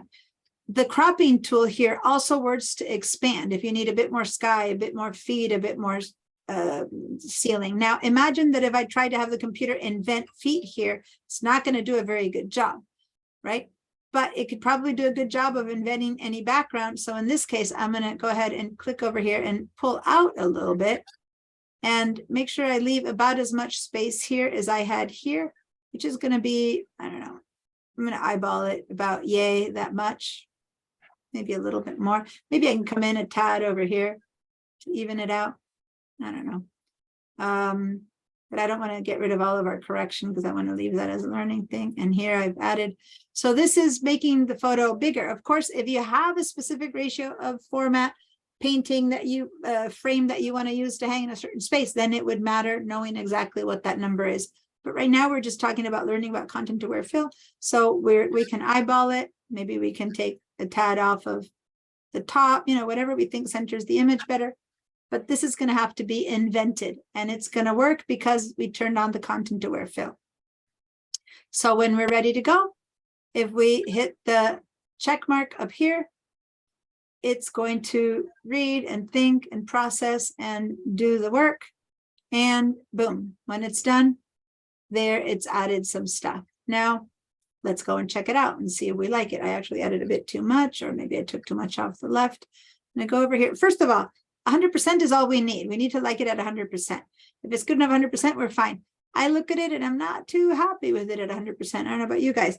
And when I zoom in a bit more, I look again and I go, I don't particularly like really what it did here. And you know what I think it's doing? I'm thinking suddenly, because this is another layer. I think what it's trying to do is it's trying to even out what we have here. You see that? I think it's picking out from that original stuff there, because that looks too familiar to me, that line, doesn't it? I don't know. I'm just guessing because I don't know what the artificial intelligence is doing, but I think that what it did, it's ignoring these layers. All it's thinking of is the original layer, and it's trying to replicate the two sides, which would make sense, but that's not what we want. I do wonder if we had flattened these two, if it would give me a different result. But right now, let me just say that I'm not too happy with it. So I'm going to undo that effect. I'm going to back up to content aware crop and go back to it and undo that. And I'm just curious that I'm going to save the file right now, because that's where I have I did like that content aware fill. I want to be able to come back to this moment. And what I'm going to do is I'm going to merge these two to create a seamless background on one layer, merge this down because I'm happy with it. I think it's fine. I don't think we'll ever need that extra second part of it. I'm going to merge them, and then I'm going to do that content aware fill again. I might be right or wrong, but I think that was looking like that. So select one, shift, select the other. I'm ready to merge it. So this is destructive what I'm doing right now, okay? I'm gonna head up to these little bars and click on this, or people who like right click, we can right click also and say merge layers, or you can go up to these little lines right here and click on that and say merge layers. I'm not sure if you're seeing because my merge layers. So either way, right click, merge layers, or that. So now that I've shown you that a few more times, I'm going to go ahead and merge them. I don't want to merge everything. I still wanted to keep this separate. Some of you guys are still working on it, but now I've merged the background and now it's one. It took on the name of the top layer. It always does. So it really took on the name content aware still instead of top swap heads. I don't care. Now let's go and perform that content aware crop again. And let's see if it does a bit better job. Because it doesn't have that bad. So I'm going to just do that. I'm going to make sure that I have content aware selected. Remember again, that doesn't by default stay selected. You need to select it yourself. And now I'm going to say go. And let's see if it does a better job. Not really. It's still doing that line there. How interesting. So it wasn't about that. See, there we go. That was my guess, but it wasn't about that. So it's interesting how sometimes something is really good. Now it's not horrible. It's pretty good. I can easily blend this with my other content aware tools, with my other retouching tools. This can, you know, be fixed in a second, but it's still not perfect, which is interesting because usually the content aware fill does a pretty good job. I'm going to show you how we can fix it. We can go to this little tool right here, which is like a band-aid. There's two band-aids. So the top one, the one that has a few little drops right under the eyedropper. And we're going to make this a little bit smaller. And then I can go ahead and do a little drag across like that, across that area and let go. And it's kind of done a nice little merge. So now if I look back at 100%, Command or Control 1, it's doing much better. Now I have a very small brush. Why do I have? It's kind of, I'm going to go with 0 hardness. I like that. And I'm going to just kind of drag around that area and let it all kind of be merged and fixed. And at this point, I don't think anyone would know and would notice anything. All right, so I'm happy with that. If I were to put this up on the wall, I don't think anyone could be able to tell that this wasn't as long as it was. Now, everything I just did was destructive, okay, because it's done straight on this layer. I'm going to teach you non-destructive retouching with this tool, but right now I just went ahead and fixed it right there for a second because I wanted to move on to another file. But yeah, this looks pretty good, don't you think? If I were to put this on the wall, I've centered them. I've put the right person. I've gotten rid of that weirdness that we had here going on. And yeah. Looks great. Looks great. All right, so let's save. And let's open a different file to see what other kind of things the content aware and the selection tools can do for us. I'm going to leave it open in case anyone has any other questions. Let me clear your answers and just let me know if you have some trouble with this. But other than that, let's head over to Bridge. Okay. So here is a file that has one tiny issue that I really don't like. Let's open it up. It's a JPEG, so if I double click, it'll open up. So I just showed you a really big content aware fill, right? This here is a photo taken. This is a solstice. This is a friend of mine. And you know how it is in solstice. They do a pose for a second and they run off. And I didn't have my good camera with me. I had my phone. And one thing that the phone does, I had it set on this portrait mode where it kind of blurs things kind of artificially, what it thinks that is the background. And then it doesn't, and then it keeps focus on what it thinks is the subject.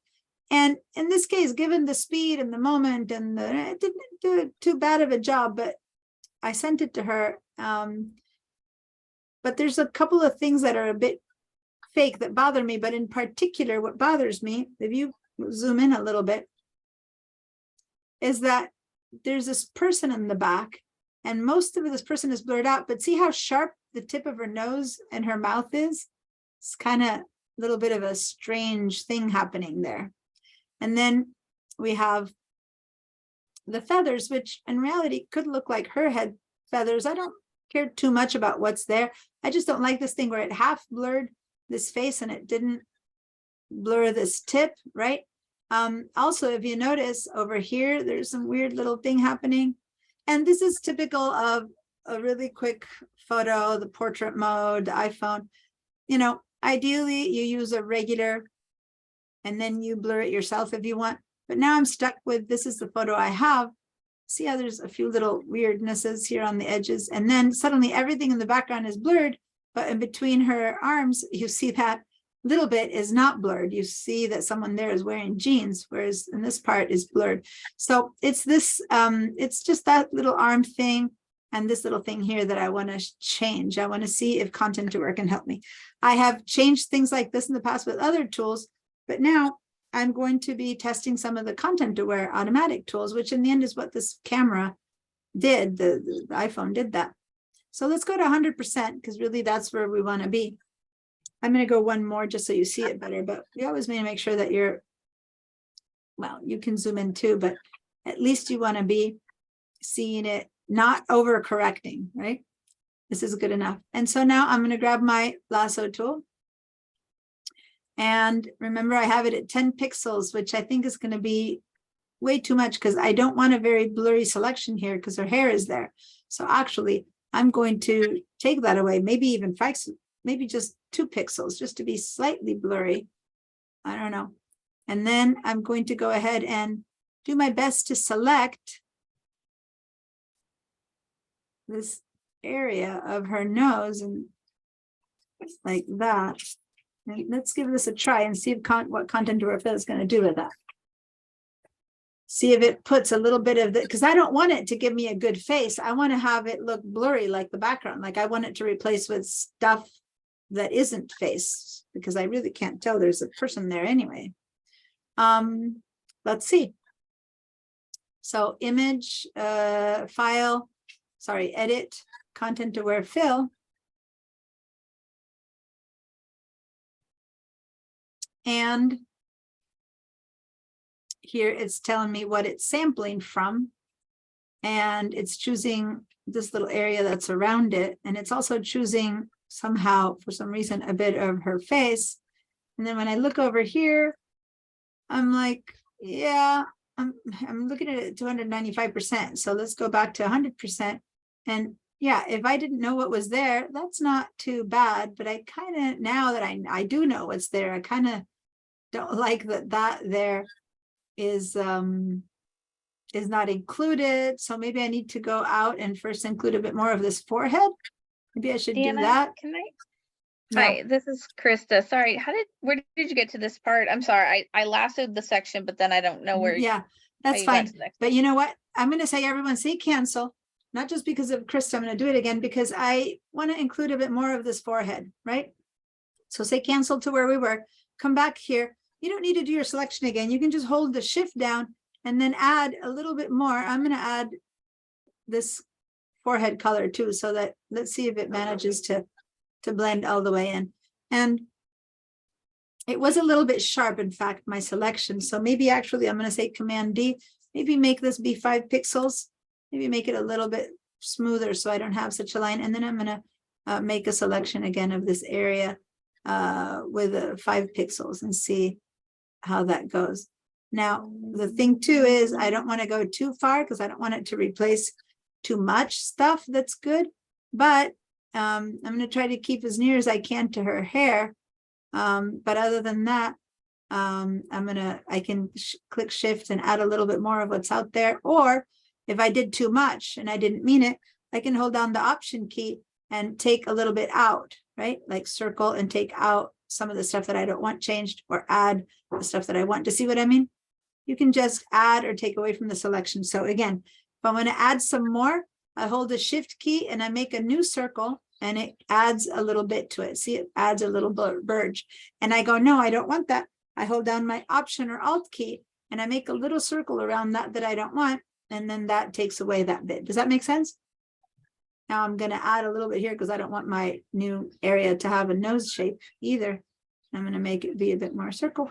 That gives me a bit of an area. I'm gonna see if maybe this gives me a better replacement. I don't know.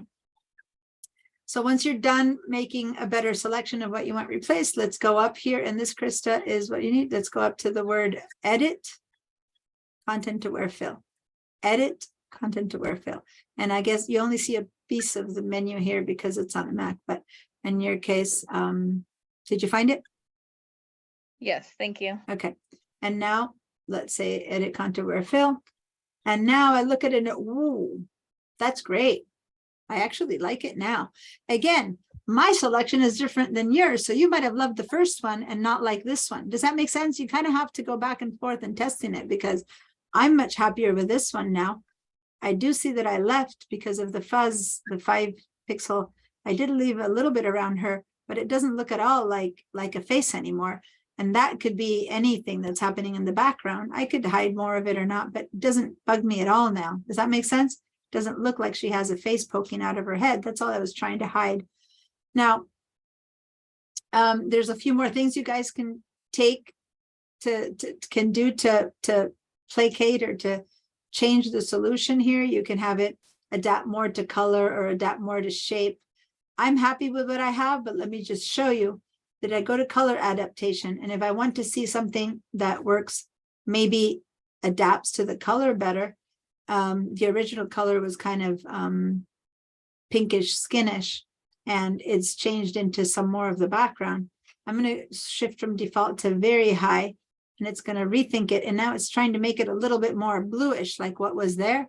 I actually don't like that change, but you guys can play around. Let's see what high does. High makes it, oh, that actually blends pretty well. Default made it look a little bit greener. None. Well, in my case, for my selection, it looks a bit weirder. So you just try different ones, and maybe the one that's high is the one that works best for my background. So I like that. Again, I don't need to rotate anything. So that's kind of where I like it the most for me. Just to make sure before I merge it myself, I'm going to have it go into a new layer, and I'm going to say, okay. And then here's my before and my after, right? And then I can look at it again and say, well, I think maybe I can expand it or not, or I like the effect. Now it's at 100%. Now, honestly, if I did not know that there was a face there before, if you do not know and you look at this image, probably the last thing I'm going to look at is there. Knowing, though, that kind of bothers me a little bit because there's like kind of a sharpish line there, like what's this blue thing doing? So I might want to play around with other retouching tools and keep fixing that there, like softening that edge. Or I can copy this and make it go around her. It'll look like a blue headdress around her. I mean, I can go in 20 different directions, but I'm much happier now there as a portrait of her than there. Now, so much is happening. And if you're not even friends with her, you might have not even noticed that that was a problem. Like you'd have gone, oh, someone is striking a pose. Who knows? But again, that's why you want to try to approach and see what's happening. Now, let's see how this works again in this area, which is kind of doing a weird little thing here. So I'm going to try again, but I'm not sure that 5 pixels is going to work on this. I think it's going to do some weird thing to her arm, but I don't know. Maybe it'll know to respect the arm. And I keep saying I don't know to show you guys that none of this is mathematical. You just need to try it a few times and then see what the computer might do. So I'm selecting an area. Now this is important. The last thing I had selected was this top layer. Top layer is not where my pixels are. So if I want this to work, I need to go back and select again the background. See that? Because that's where my pixels are. I'm going to head up to image, to edit, I'm sorry, content aware fill. And, ooh, that didn't work at all. When I did this as a sample the other day to bring this up today in class, it worked much better. Maybe I grabbed a different area, but I don't like that at all. But let's see if I were to change color adaptation. That works a bit better. Like, would I notice this? I'm not sure. I'm not happy with the solution, but would I not be happy if I didn't know what it was? I'm trying to imagine. If I just look at this and not know what it is, it might need to be retouched in that little weirdness, but other than that, maybe that works. No, I'm gonna say okay into a new layer because I can always change that. I'm gonna hide the selection and I'm gonna look at that and no, I really don't like that at all. Ugh. I actually have a sample when I had this happen before that worked really well. So this is why I'm gonna throw that away. And now I'm gonna maybe select a bigger area. I don't know. Maybe I need to select a bit more. I'm not sure that a bigger selection is going to help, but I'll give it a try and try it again. And edit content and fill. So you guys see how it's a no, that looks horrible. Hey Diana, when I Yeah. go to content aware fill, it keeps going back to that custom selection. How do I undo those selections? Like instead of defaulting to auto, it defaults to custom. Oh, okay. That's weird because, okay, but then just click on auto. That's how you select. So if you're in custom, right, then go back and select auto. See how it's a bit darker and it chooses what it's selecting from. Now, maybe what I don't like is where it's selecting from. It's using some weird places to select from. So maybe I'm going to go to custom and tell it that where I want to select from is from this area. I want it to make more of this. Okay. And maybe tell it select from stuff like that. And so I'm liking it a little bit better. But yeah, what? Oh, when I click auto, it says could not determine the auto sampling area. Okay, so can you share your screen? And let me see. Yep. It's so funny because the other day I did this and I thought, wow, that worked really well. So I was happy with it. And now I'm not. Maybe I need to go even smaller. It's the other way around. Instead of getting bigger, I need to just go around that little area that's near her arm that I don't like. Just fix only that. Okay, you guys keep playing around and trying while I go. Oh, okay. I know why. What do I do? Say you don't have a selection of the layer that needs to be, so there's nothing there. Could not determine a sampling area. Say cancel. Say cancel. Oh, where say okay to that first and then say cancel. Just say cancel. Okay. You're not on the bottom layer. So Oh. it's trying, it doesn't have, it only has a little tiny area of pixels to fix. And so it's telling you that's not working. So be on the bottom layer. There we go. Got it. And now do the edit. Okay, thank you. Okay. And let's see. Yeah, now it's on auto. And now it's fine. And now it's looking, it's fine. Actually, most of it is fine, except for like a little weirdness it has on the top. Right there. So maybe make another little, go and make a different selection area for it. Yeah. So I'm going to stop your share. Any other person who has a question about that?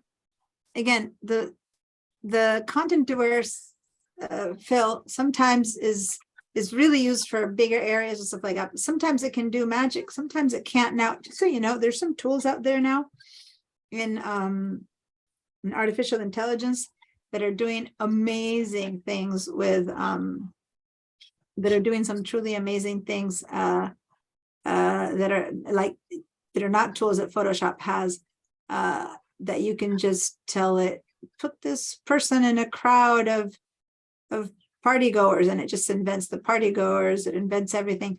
But this is a different, here we're trying to do something that's like real, right? This is a real moment. It's not like a completely invented moment. And we're just trying to have it fix a tiny problem. So it's doing its best, but the way Photoshop thinks, it doesn't know that this is an arm, that this is a blur, that this is a whatever. It's just pixels that what it's trying to do is replace them with something that looks similar enough that it will help it blend it. And so now I'm going to do the opposite of what I did before. I'm taking away You're And I'm not sharing your only, screen. oh, I'm Speeches. sorry. Thank you. Thank you, guys. I'm actually sub-selecting only. Instead of like before a bigger piece, I'm sub-selecting only the little bit that bugged me. Hmm. And let's see if that helps. Maybe before I didn't have, oh, I did content aware scale, sorry, content aware fill. And I'm gonna go with hi. I'm gonna tell it to choose from here. I'm gonna go custom and tell it to choose from like that. So that kind of works, but you know what? That's not bad, but what's not working is actually my my feathering. See how it's leaving like a little white line around it? This is actually the best one that I've had until now. So I'm going to say cancel, but I'm going to take the feathering off. I think the feathering is what's hurting it, because in the past I've done it without feathering and I got a better sample. So I took the feather off, and now I'm going to go and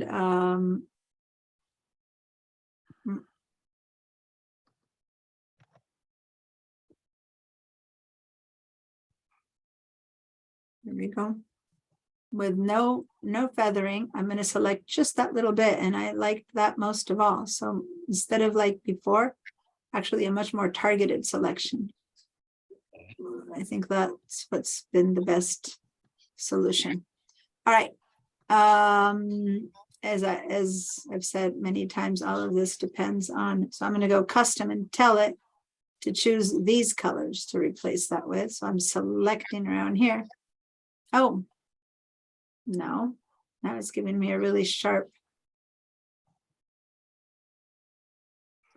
Okay, no, see, a sharp selection didn't make, see, that's horrible because I gave it a sharp selection.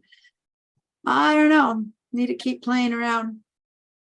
I'm going to cancel other my thing, maybe more 10 pixels. Yikes.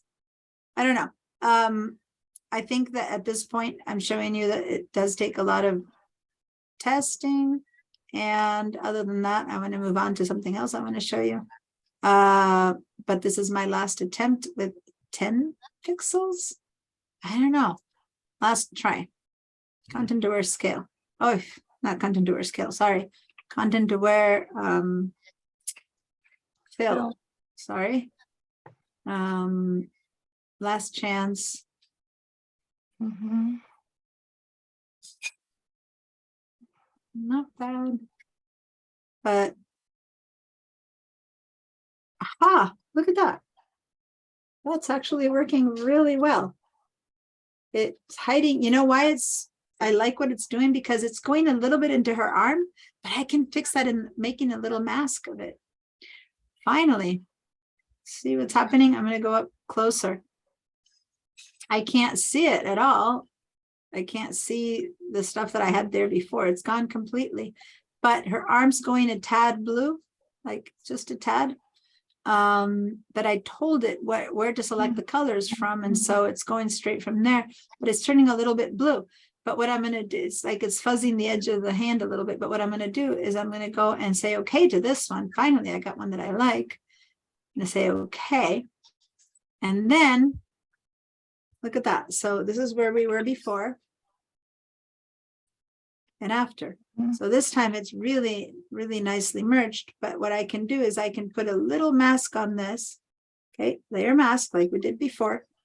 And then I'm going to hide by making a mask the part that's the fix that covered her arm, where her arm got a little bit blue. So if you look at this, it's a tiny little correction. See that? But I took off. This is the correction that had been made, and I just took a little bit of that stuff that was in her arm off with my mask, and I like that correction. And then up here was that other correction. So anyway, tiny little bit, but if I take these two on and off, I'm finally happy with the correction that I got. So details like that, which again, in something this busy, might matter only if she's trying to, you know, make how do you call it? Make a frame out of it. Otherwise, who cares? But yeah, now she doesn't have that nose intruding, which is the main one. And then that weird little thing that was happening in her arm. Let's go and do something that is going to teach you a few more skills. Let me look at the time. Just to be clear, because I have so many different scheduling times that I want to make sure this one finishes at 5. Yeah. Okay, so we're still fine.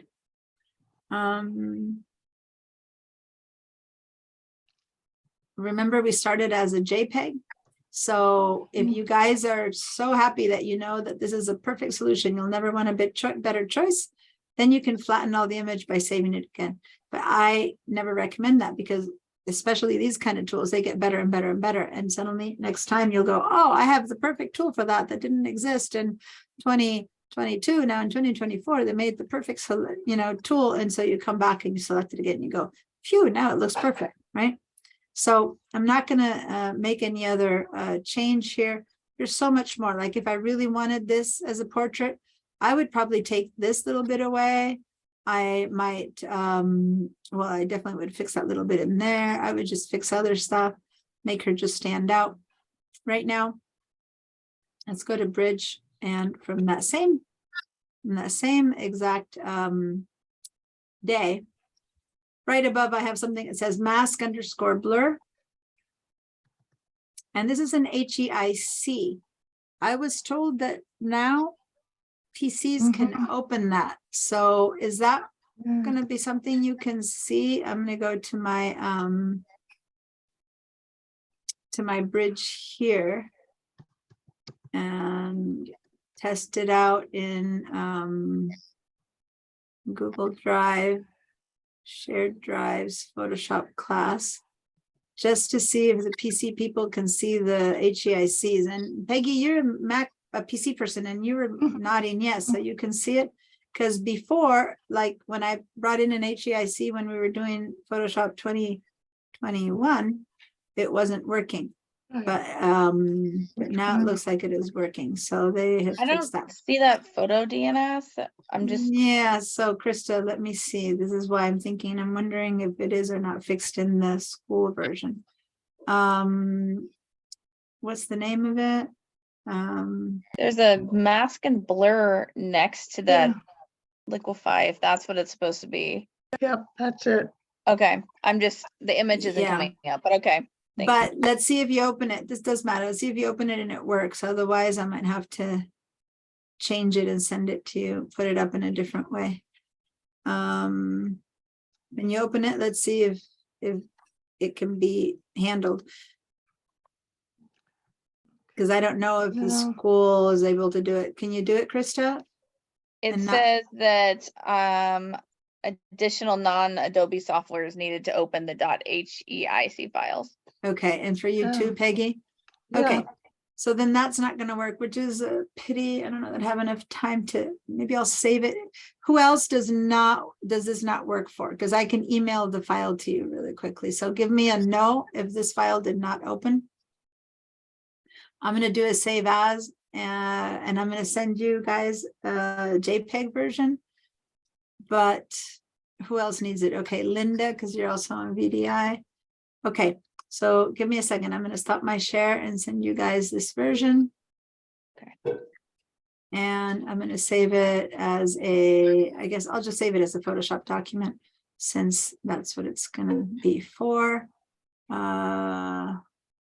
So it's not too big to email. Save it as a PSD, and then I'm going to do a quick email to you to people who are on VDI. I'll put it on Google Drive. So that's going to be easy. But for people who are on, who are already downloaded the files, I'll just email it to you really quickly. So Peggy, who else needs an email? Because Linda and Krista are on VDI, so that you'll be taken care of. But everyone else can open it other than Peggy. Okay, give me a yes if you can open it. This time I need everyone to answer. You need to make sure that you're okay if you can open it. Otherwise, I'll email it to the whole class, but I don't necessarily want to email it to the whole class if you don't need it. Is it Um, supposed to be in the new files or? I Okay. haven't put it in there yet. Hold on. Oh, First, okay. Peggy. Margaret. So do you want it to your Gmail or to your pipeline, or does it matter? Gmail's, Gmail? Gmail's easier right now. Okay, but I'm just doing it to Peggy, the rest of you guys. So Krista and Linda, you guys are on VDI, right? Yes. So you guys will get it in a second when I put it in Google Drive. So I'm not going to email it to you because then you won't be able to put it in there. I'm just going to send it to Peggy. I need to go find the file that I just saved.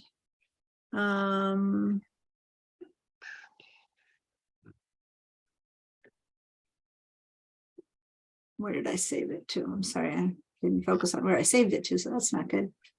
I need to do it again, save the copy, and I put it on all class files. 22.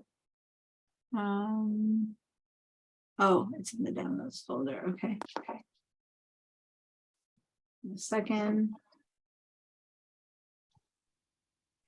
There, and it was called master copy. All right. Sorry, I have to. Oh. No, it's 32 megabytes. I can't send you a PSD.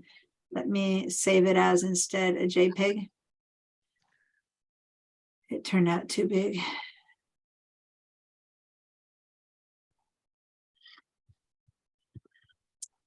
And that's an 8 megabyte file, so 6 megabyte file. Okay, now I made a JPEG out of it that you can open, and there it is.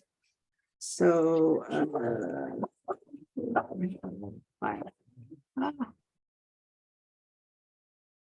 Okay, so now I sent it to Peggy, and now let me quickly put it in the class files so that you guys who have Bridge can open it from there. It's coming up. Okay, so for those of you who have Bridge, do a little refresh. For those of you on BDI, I mean, do a little refresh. Let me show you how to do that. Let me share my screen. So now everyone should have it.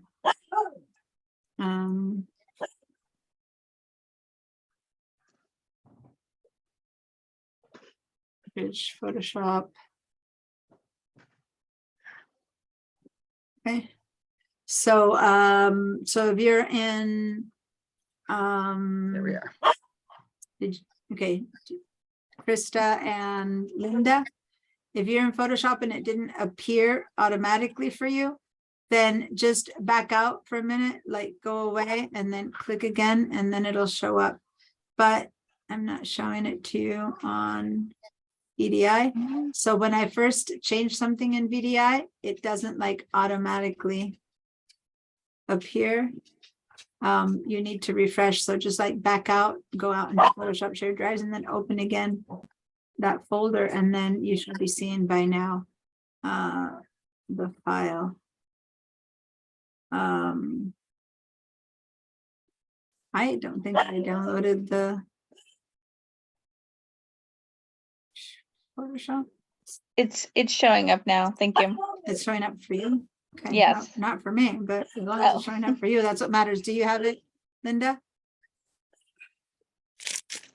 It just Yeah, came in. okay. So I haven't been refreshing my files, so that's fine. But as long as you guys have it, it's all that matters.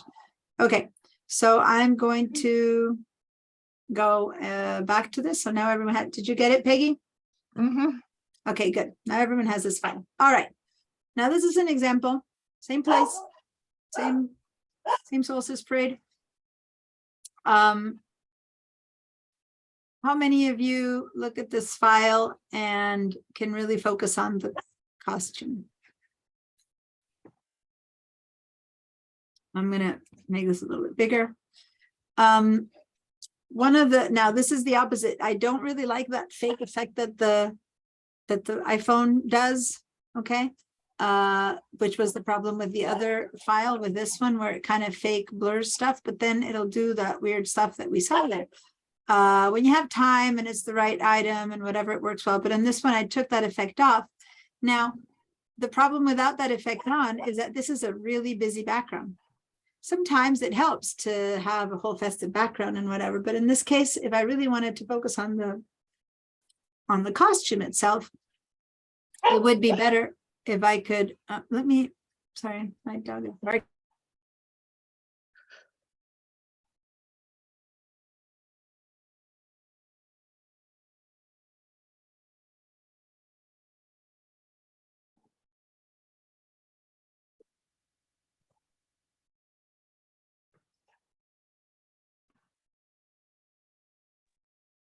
Kids are arriving from school and he's barking and I'm trying to stop him. Stop barking. All right. If you have a good DSLR that you have control over your focus and you good lenses and stuff, you just do this on camera. People who are real photographers, they would focus on this person, they would change their aperture and they would blur the background as much as they want. And that's the goal of a good job done on camera with lenses. And then it gradually falls off and everything blurs off. Done by the iPhone, it's not a bad, I mean, this would have been much worse if you could really focus this, but then it has that weirdness that it cuts out here on the edges. When you have time, it does a better job, but when you do a quick little snap, this is the result, which isn't bad, but it's not ideal. So how do we fake that in Photoshop so that we can focus a little bit more on photo? I mean, the whole point of Photoshop is to make a photo better, right? Other than that, why do we post-process an image, right? So we want to be able to lighten him, I don't know what's in there. It's probably, I don't know if it's who's in there. Lighten a little bit the costume that got a bit dark in the front, separate it a little bit from its background so that it can have a better impact. So in the past, I've told you, that there's automatic ways of selecting things, or there's hand ways. So can you imagine if with your lasso tool you tried to select this? It would be impossible. It would be really hard to do correctly. We have some automatic tools, but one of the automatic tools that we have, let's go in and click over here on 1, 2, 3, 4, the fourth selection down. Click on these, there's object selection, quick selection, and magic wand tool. The object selection tool is the one that's the square one. Click on that. And when you have a subject like this, it might or not know what is the subject. It's just hard because everything is in focus.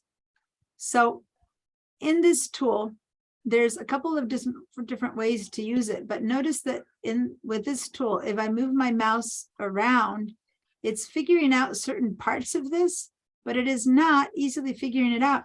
I've used samples before where it is like, go over here and choose this and use the same tool and ask it to tell you which one of these is. See how well it assigns every single person? Because these are things that it knows. This is a person, this is another person. It does a pretty good job.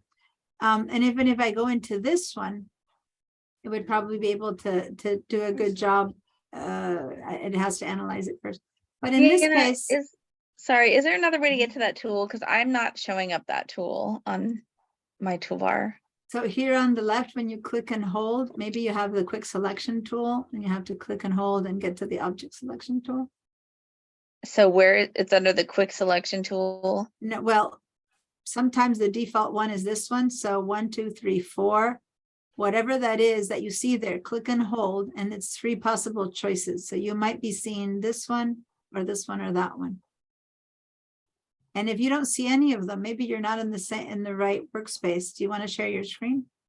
Okay, I right clicked on it, so it's the object. No, not right click, not right click. Well, that's the only way I can get to those tools. So Click and hold, not right click, but click and hold down. okay, to the object selection tool. Okay. Yeah, did that work? Yeah, Yeah. it was hidden behind another one. So Yeah, so when you have any little tool here on the left that has an arrow, Mhm. the bottom has more tools under them. So if you click and hold your mouse, you get to all of them, right? So if Okay. you click and hold on this one, there's 2 there. You click on hold on this one, there's 2 there. Problem is that once you choose one that's different than the default one, it stays there. So if I say, go grab the rectangular magnetic tool, you don't see it. You need to click and hold, and there you choose the top one again.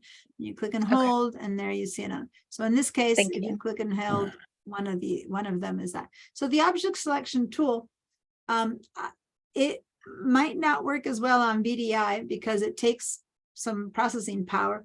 So, but even on my computer that has some good processing power, when I try to select it, it's having a hard time, see, because it can't really tell what this thing is. It's not like recognizable, and it's got stuff behind it. So we might need to help it a little bit. There's a couple things we can do. First, we can try to click select subject to see what Photoshop does. So go over here to select subject and click on the word select subject, and let's just see what Photoshop thinks is the subject. When I look at the selection is done, it's kind of choosing part of the face. Do you see the ants? And it's hard, I can't point to it. Do you see the marching ants are kind of a little bit on the face, a little bit on that. Let's just say it's done a horrible job, right? It's pretty horrible. Like if I were to add a mask to this, this is what it's chosen, which is really bad, right? So I'm going to undo that. So that doesn't work. So I'm going to go ahead and Command D or Control D to get rid of that selection. There's some other choices that gives you a better choice over here when you go to select subject, at least in 2023. I'm not sure 2022. You can choose if it's going to use your device to make a selection, or the cloud, which takes more processing power, but it does give you better results. I don't know if it's going to give us a better result given the kind of subject we have, but let's give that a try. Choose cloud and then click select subject again. And this time, let's see what it does. Wow, much better. Now, that said, it's not perfect, but much better. Let me give you a quick selection and see how, in this case, it kind of seems to have, it's got some problems there, but it did a pretty good job. Did that happen for you? The cloud, did it do a better job? Still working. Yes, I see the same thing you do. All right, so for whom is it not working? I have a feeling that for VDI, it might not work well. It's not going up to the armpits. It's still taking in like the people Mhm. behind it a little bit Oh, on there, mine. but the rest of the body is mostly there. Most of the rest of the body, but I have some people now under the Mhm. armpit areas. All right, that's fine. We can That's fix okay. a little bit of people behind the armpit area as long as most of it is pretty good. I'm very impressed It's by not, that. it's also not going around all the parts of the face, like all the triangle Yeah, kind all of. the triangles, yeah. So Yeah. if you got a good enough selection, which I'm very impressed, and how to test it, let's do a quick way to test it. Go down here to this layer mask and just click on it, add a layer mask and look at it and see, because you might not notice really what's really been selected or not. And I'm seeing in mine that the fingers are a problem, the total tips here are gone. But other than that, I'm highly impressed with such a chaotic figure that really represents so little, that it did such a good job. Now we can fix this selection if this is as good as it got. If it's much, much worse, we might not be able to fix the selection. Now, I don't want to do this masking. This is just for me to separate it from its background. So when you do this, if you're satisfied, go ahead and do Command or Control Z to undo that. Keep the selection. If you're nowhere near this, which I think Linda is nowhere near this, then I'll show you a different way of selecting. So Linda, how's it working for you? Nowhere near? No, it on VDI, it doesn't do it. So I'm doing a Mhm. different way. Yeah, so on VDI, this probably won't happen. So I'm going to Command D and undo this. Plan B, if this really isn't working well, go and use your quick selection tool, which is going to do a much better job in this case. Make it a quick selection tool, and you're going to have to go in and have it select the different areas that you want it to select. And then when you start assigning it areas, it sometimes will work better than others. Just try not to touch areas that are not assigned, and then it'll probably kind of work. You know, by clicking individually, it'll take longer, right? But it should work if you are detailed enough. If you do it that way, you're going to need more time to do a good mask. Okay. So that's okay. Do the best you can for now. And for those of us who have a good enough selection, we are going to be able to fix that by fixing our mask. Now, it's okay right now, Krista, get it as, not Krista, sorry, Linda, get it as good as you can. And then we'll fix it once we have a mask created. So for those of you who can fix it, I'm going to zoom in a little bit better, who want to fix it before you do the mask, like over here, I can see, for example, that this tip was missing. I can go and choose my lasso tool. I'm still in my selection mode. I can say, oh, I need to add this tip. So I can choose a lasso. I'm not going to have 10 pixels. I'm actually going to have only like 2 pixels, like a much smaller feather, because this selection is more, I need it to be more accurate. And then hold down the shift key, and then I can try to add by hand this tip a little bit. So I can try to fix the selection ahead of time, or I can wait and fix it after on the mask. So over here, I can go around and try to add pieces that are missing like that, right? So even though it was a good selection, it wasn't anywhere near perfect. So I can try to do that in little bits and pieces by adding. But then remember, if I go overboard and I do something like that, then you need to hold down the Option or Alt key and take that away. Now, again, we can do as much fixing as we can now, but we can also later fix the mask, because we know how to add or take away with the mask with black and white. So again, here I'm going to do what I can to add. The better the selection to start with, the less you have to fix later, the better, right? That doesn't mean that you don't want to try. There's a limit of time you want to spend on at the beginning, if you can still fix it later. Now, in your case, Krista, you said that the armpits had been selected. So what you need, so say that your armpits had. I don't even know where I am right now, so I don't know what to say to you.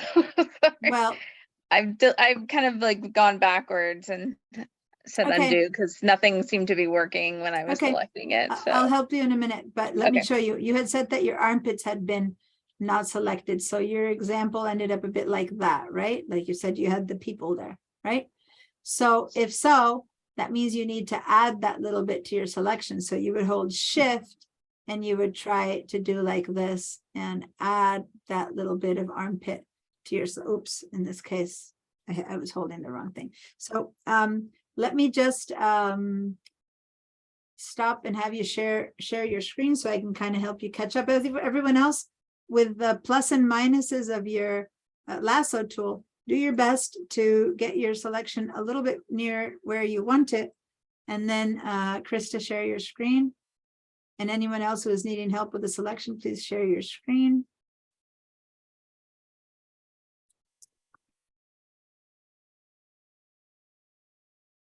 Let me move this over and open it over so I can be a bit better. Okay, so now it looks like you deselected.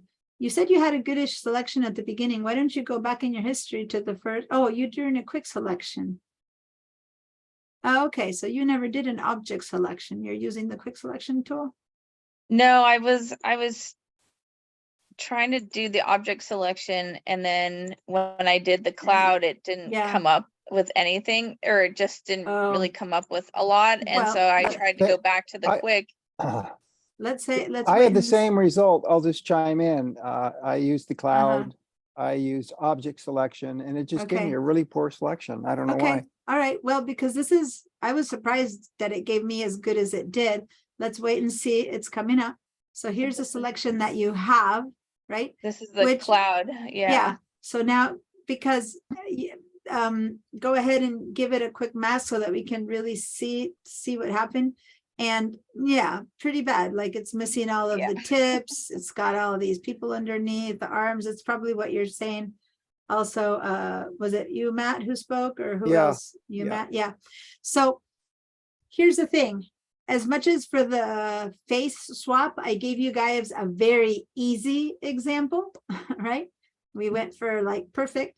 Now I'm giving you a very hard example of selection. This is about, I mean, The only selection that would be harder if it was a very fuzzy thing between one ending between one another, that's actually harder to select than this. But other than that, this is a very hard selection. So this is where you have to do a lot of work on your own. So what I'm going to say is go ahead and undo this mask so that we can keep moving. So go ahead and do one undo. Okay. Yep. Undo layer mask. Now, go ahead and choose the quick selection tool. So which is click and hold, and the quick selection tool is the second one. Yep. So now zoom in a little bit to the one of the missing, go to the face, for example, zoom into the face. So command plus a few times. Control or command plus, control plus, right? Then go ahead and hold down the space, but yeah, there we go. So now you can see the missing spokes on the star of the face, right? So now go with this tool is on default plus. Go move the tool so I can see it. I don't know where your tool is. Move it into, okay, so you must have your caps lock. No, you have five, you have only 5 points of tool, which is really tiny. So go up to where it says 5 up there, the points, move up. Yeah, click on that, make it bigger to start with, much bigger, so we can see it much. Okay, now move your tool into the picture. There it is. We can finally see it. Now that's, you don't want your tool to be any bigger than what you're touching. So like you would never want to touch now the blue because it would select blue. So move it into the spokes and don't have a half and half. Never have half and half like that. You need to have the entire circle inside of what you want selected. So never touch an edge. Go to the middle of that spoke and click and drag a little bit around that. As long as, yeah, click and, yeah, see how it's making a selection now, but wait, stop. You're going out of the, yeah, you went out. If you're going to get to the tip, you have to make your tool smaller. Does that make sense? Like, yeah. You need to just, now, you know, jiggle it a little bit. Now go to the bottom of that spoke and see how you have that same spoke that you were on. And see how you're missing some spots there. So no, you're doing, stop, be careful. Don't click until your entire circle is inside of what you want. Like don't choose any tree, right? Like just choose, like there's a little spot a little bit to your right that's missing. You don't click over there yet. Click right there. See how that joined it. And then there's a little spot in the bottom. Yeah, there, click in there and then there. But just make sure never to have any of your circle touch tree. If you do touch tree, see how there you added some tree to the thing. So now move your mouse completely on the other side, completely on the tree side. Yeah, hold down your option key, right? And now hold and approach, touching only tree to the edge of the mask. Okay, well, what I have a PC. I don't have an option key. So. Alt or option is the same key. Alt for PC. Whenever I say alt, it's alt for PC, alt for. So I'm supposed to hold this down and move it? Yeah. And now it's on minus. So now touch only tree. There you go. See how you got rid of tree now? Okay. It's very busy, so it's hard to tell, but you can tell because, right? So now let go of the option and now it's on plus again. So now choose this one that you're on. Yeah. Click on that one and then click again. So basically this is an example of something that the computer can't help you much. And you have to kind of hand choose. Now do your best to not have to hand correct by changing the size of your brush. And when it's thinner, choosing, choosing. So how do you change the size of your brush? Do you remember the brackets? Up here. Yeah, but that's impossible because you'll never be able to find out how many pixels the tip of that thing would be. So use your brackets, right? The bracket keys on, and then you can see your circle and know how to make it bigger or smaller. There you go. See that? And then you kind of keep going around and doing that. And yeah, it's going to take much more time, right? So at this point, I can help a few more people with that, Matt or Linda, but pretty much if the computer doesn't automatically choose it for you, then that's the kind of work you need to do. Or plan B is for some things, it might be easier to just use the lasso tool and draw the thing. So I'm going to select again these and share again with you. So I'm going to show you, we're going to do the rest of the assignment with whatever selection you have. And then you're going to fix your selection to do it better. Does that make sense? Because I just want to keep going. But let me just show what I was showing her to do is, let me show some part that might be missing. I don't have a big missing portion, but with the quick selection tool, you can add here, let me go over here. So here, I have to get rid of the stuff that's in between the fingers. See that? So I prefer to go with a lasso tool instead of the quick selection tool and hold down the option key, which makes it minus, and actually try to get rid of this portion by drawing it away. See what I mean? Like getting rid of it by taking it away from my selection. But I completely understand that this is not necessarily the easiest thing to do. I have a tool here, which is that my mouse is a pen. So it helps me do it a bit better than if it's a mouse, right? So all I'm going to say is do your best that you can, and then it'll be easier to fix it when it's a mask. And trust me, it will be easier to fix it when it's a mask. So I'm going to leave these fingers a little bit better than I had them, but I'm not going to fix them completely. And I'll show you the effect that I want us to do. So anyway, my mask is not perfect, but it's not as bad as it. I mean, I'm amazed that it is as good as it is. I'm actually very impressed. That said, I have a lot of RAM on my computer, and this tool needs a lot of processing power. So maybe that makes the difference, that mine work better. I don't know. It could be that, or it could be that I have 2023 and the school's VDI has 2022, right? So it just isn't as good as 2023 with this kind of stuff. Every year they advance, they get that stuff better. All right, wherever your mask is, it doesn't matter if you have half the spokes, half of the body, one body. Let's go do the what I want us to do, and then keep fixing it at the mask level. Or keep playing around with getting your mask done over the week. You have 2 weeks between now and your next class to try to do a better selection of that. So here we are. Now, I'm going to want to add some of the stuff down here too later, but I'll show you what I'm going to do first.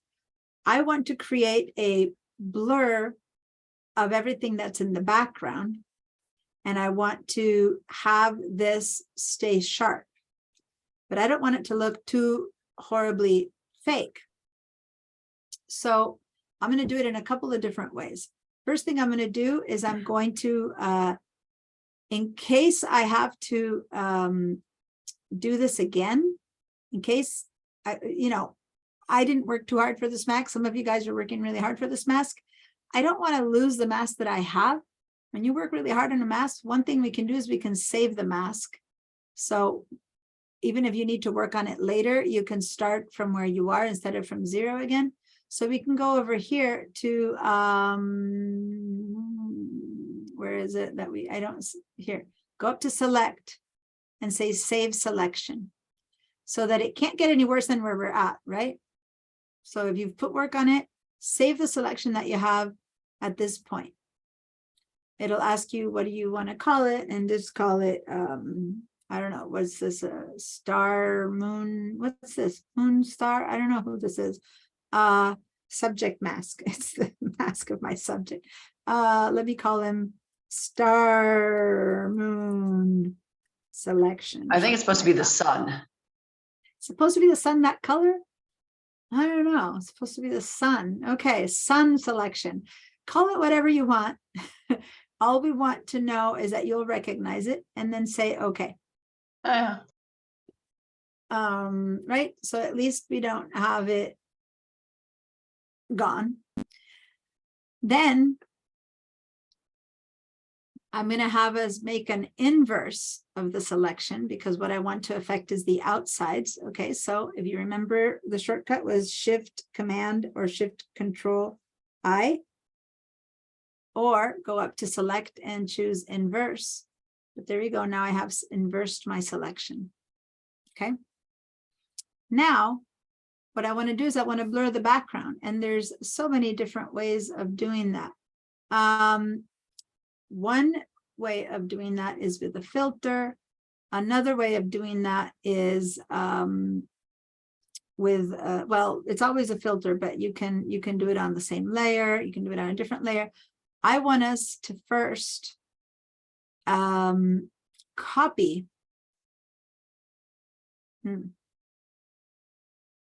Some of you don't have a complete mask, so the copy isn't going to work yet, is it?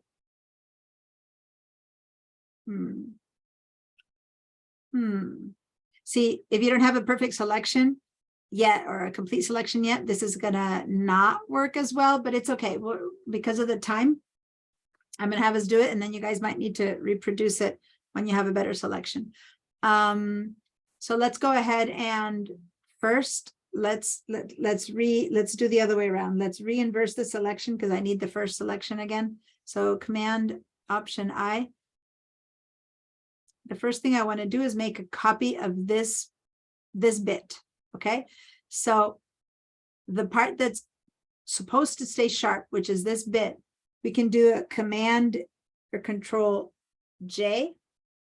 And if you look here in my layers, I have copied only this bit. So for those of you who don't have a really good selection yet, it's going to be a little bit iffier, but that's fine. See how the tip of my star isn't there yet. I was fixing it, but then I went to help some people. So this is as good as you have it right now. Some of you guys have, you know, half of her body or his body. It's okay.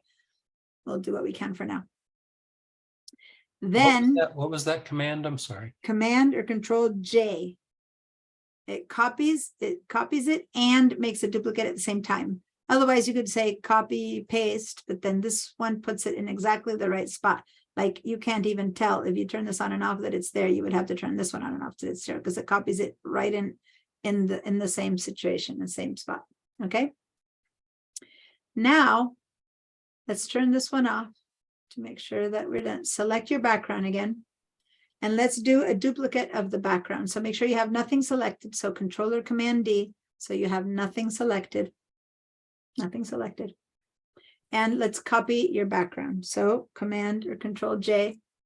So we have two basically identical layers. Let's turn off the background, which is our original. We won't affect it anymore. And now we're going to play with these two. Okay.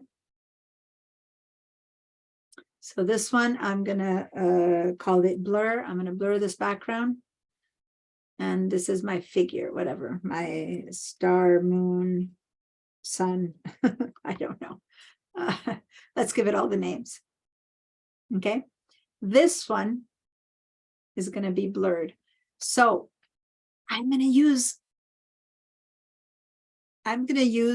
a bit of a trick.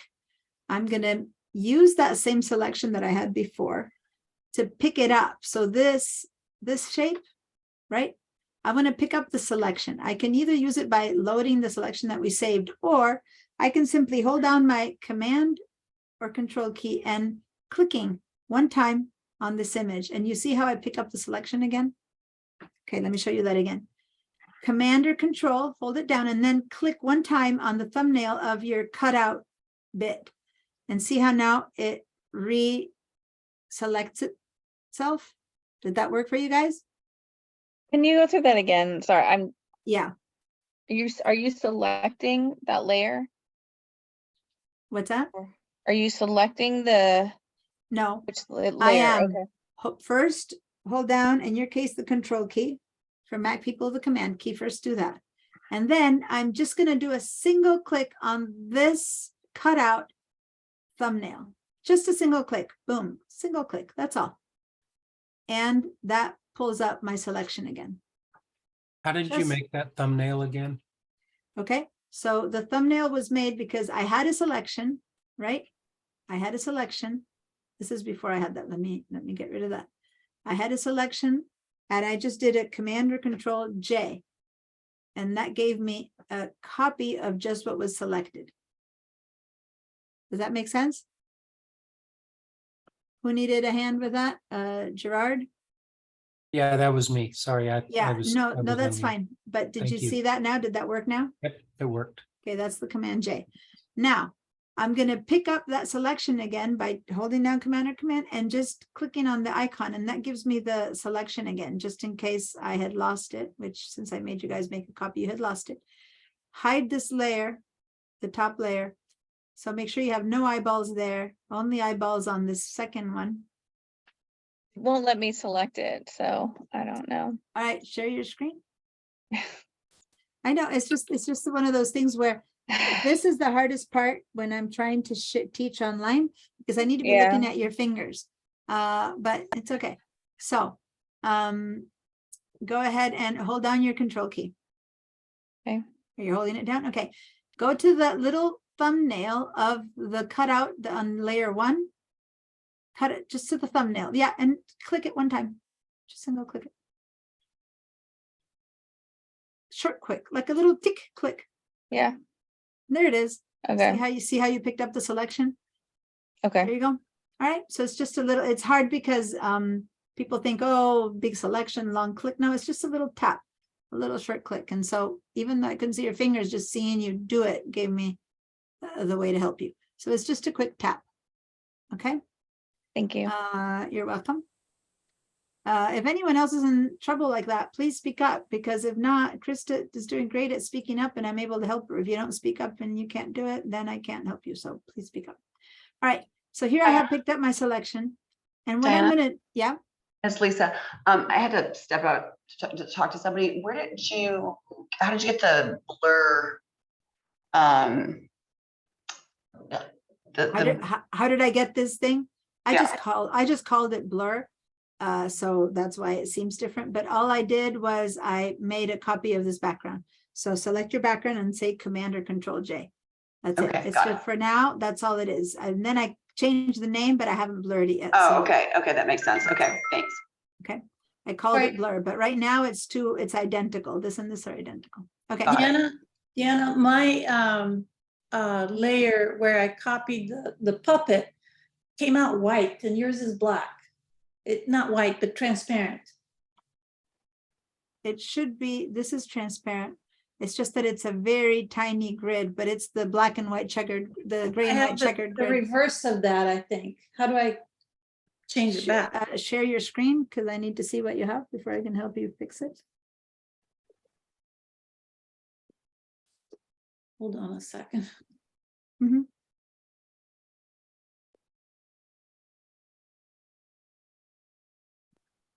You see here?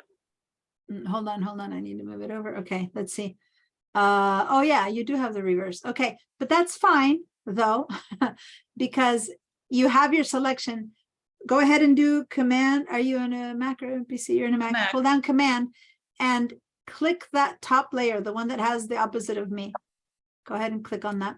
So you get the selection, only you have it inversed, right? But that's okay. Go select the bottom layer now. There you go. And then go up to selection and inverse your selection. No. Go, don't, yeah. Keep the blur selection. Yeah, keep that selected. That one on the top, turn the eyeball off so we don't see it anymore. Yeah, now you need to inverse your selection because your selection now is doing the background. So inverse your selection. If you remember how to do it with the shortcuts, if not, go up to the very top where you have all your choices. I and just choose Shift Command I. Yeah, Shift Command I. You did that? Uh-huh. Okay, good. Now do Command J. And now you'll have your There we go. star. Yeah, So so I now can trash this you one. can get rid of the top one, yeah. Mhm. Cool. Good Okay, job. thank you. You're welcome. All right, cool. Shift, share the screen again. And here we go. All right, so where was I? I had you guys selecting the star again, right? And I told you now, turn off the eyeball of the star. Let's call it the star, the sun, the moon. And then you're selecting the blur layer. Is everyone here? We're going to expand our selection just a tad. so that it is a little bit bigger than what we're seeing. So how do we do that? We go up to select, modify, expand. So our selection is going to go a bit wider than our current star. Okay, select, modify, expand. Does everyone see that? Select, modify, expand. And let's expand it by, I don't know, is 5 pixels going to be too much? Let's try 5 pixels and let's say, okay. So it got a little bit bigger. Like if I were to approach right now, see how it's a bit over the bounds of the shape? Okay, that's good. That's what we want. Everyone still with me? It's if you guys are in the midst of it, you don't need to say yes or no, just say no if you're not, so I can catch you up, because this step you need to do before we can move further. Vera? I lost my selection. All right, so it's very easy to pick up your selection by holding down the command key and just in a quick little tap of this little creature on top, a quick little tap of the thumbnail, and that'll pick up your Got selection. it. Thank you. Now go up to select, modify, expand. Select, modify, expand, and let's expand by 5 pixels and say okay. So now you have your selection is a little bit bigger. Okay. Now, this might sound weird, but we're going to do the same thing we've done 3 times today. We're going to go to edit, content aware fill. Now remember, we need to be on this blur layer. So go to edit, content aware fill. And what we want is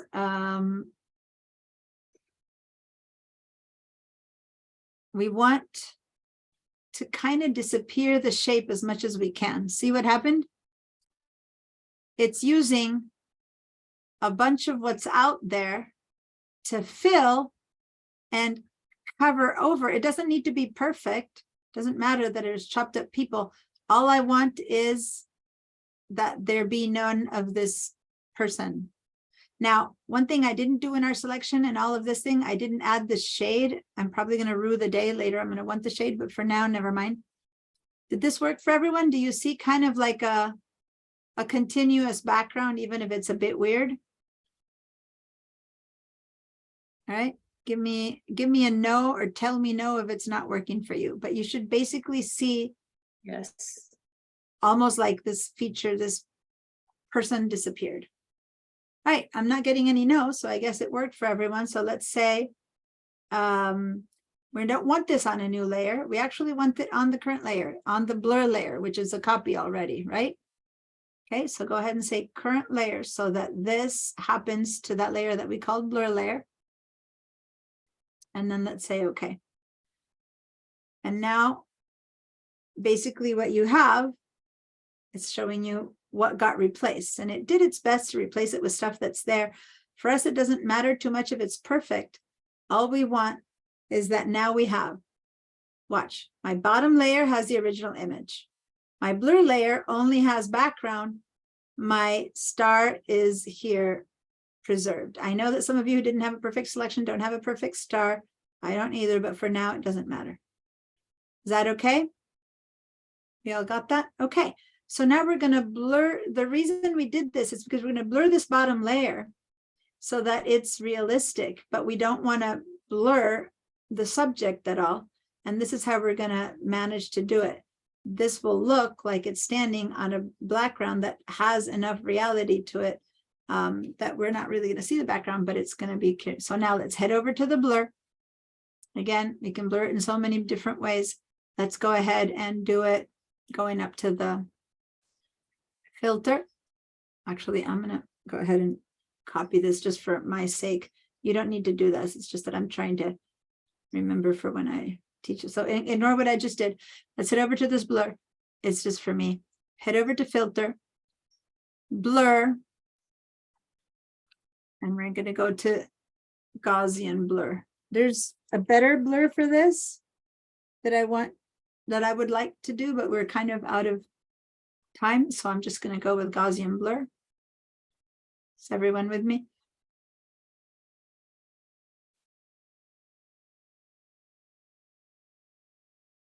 Now, Gaussian blur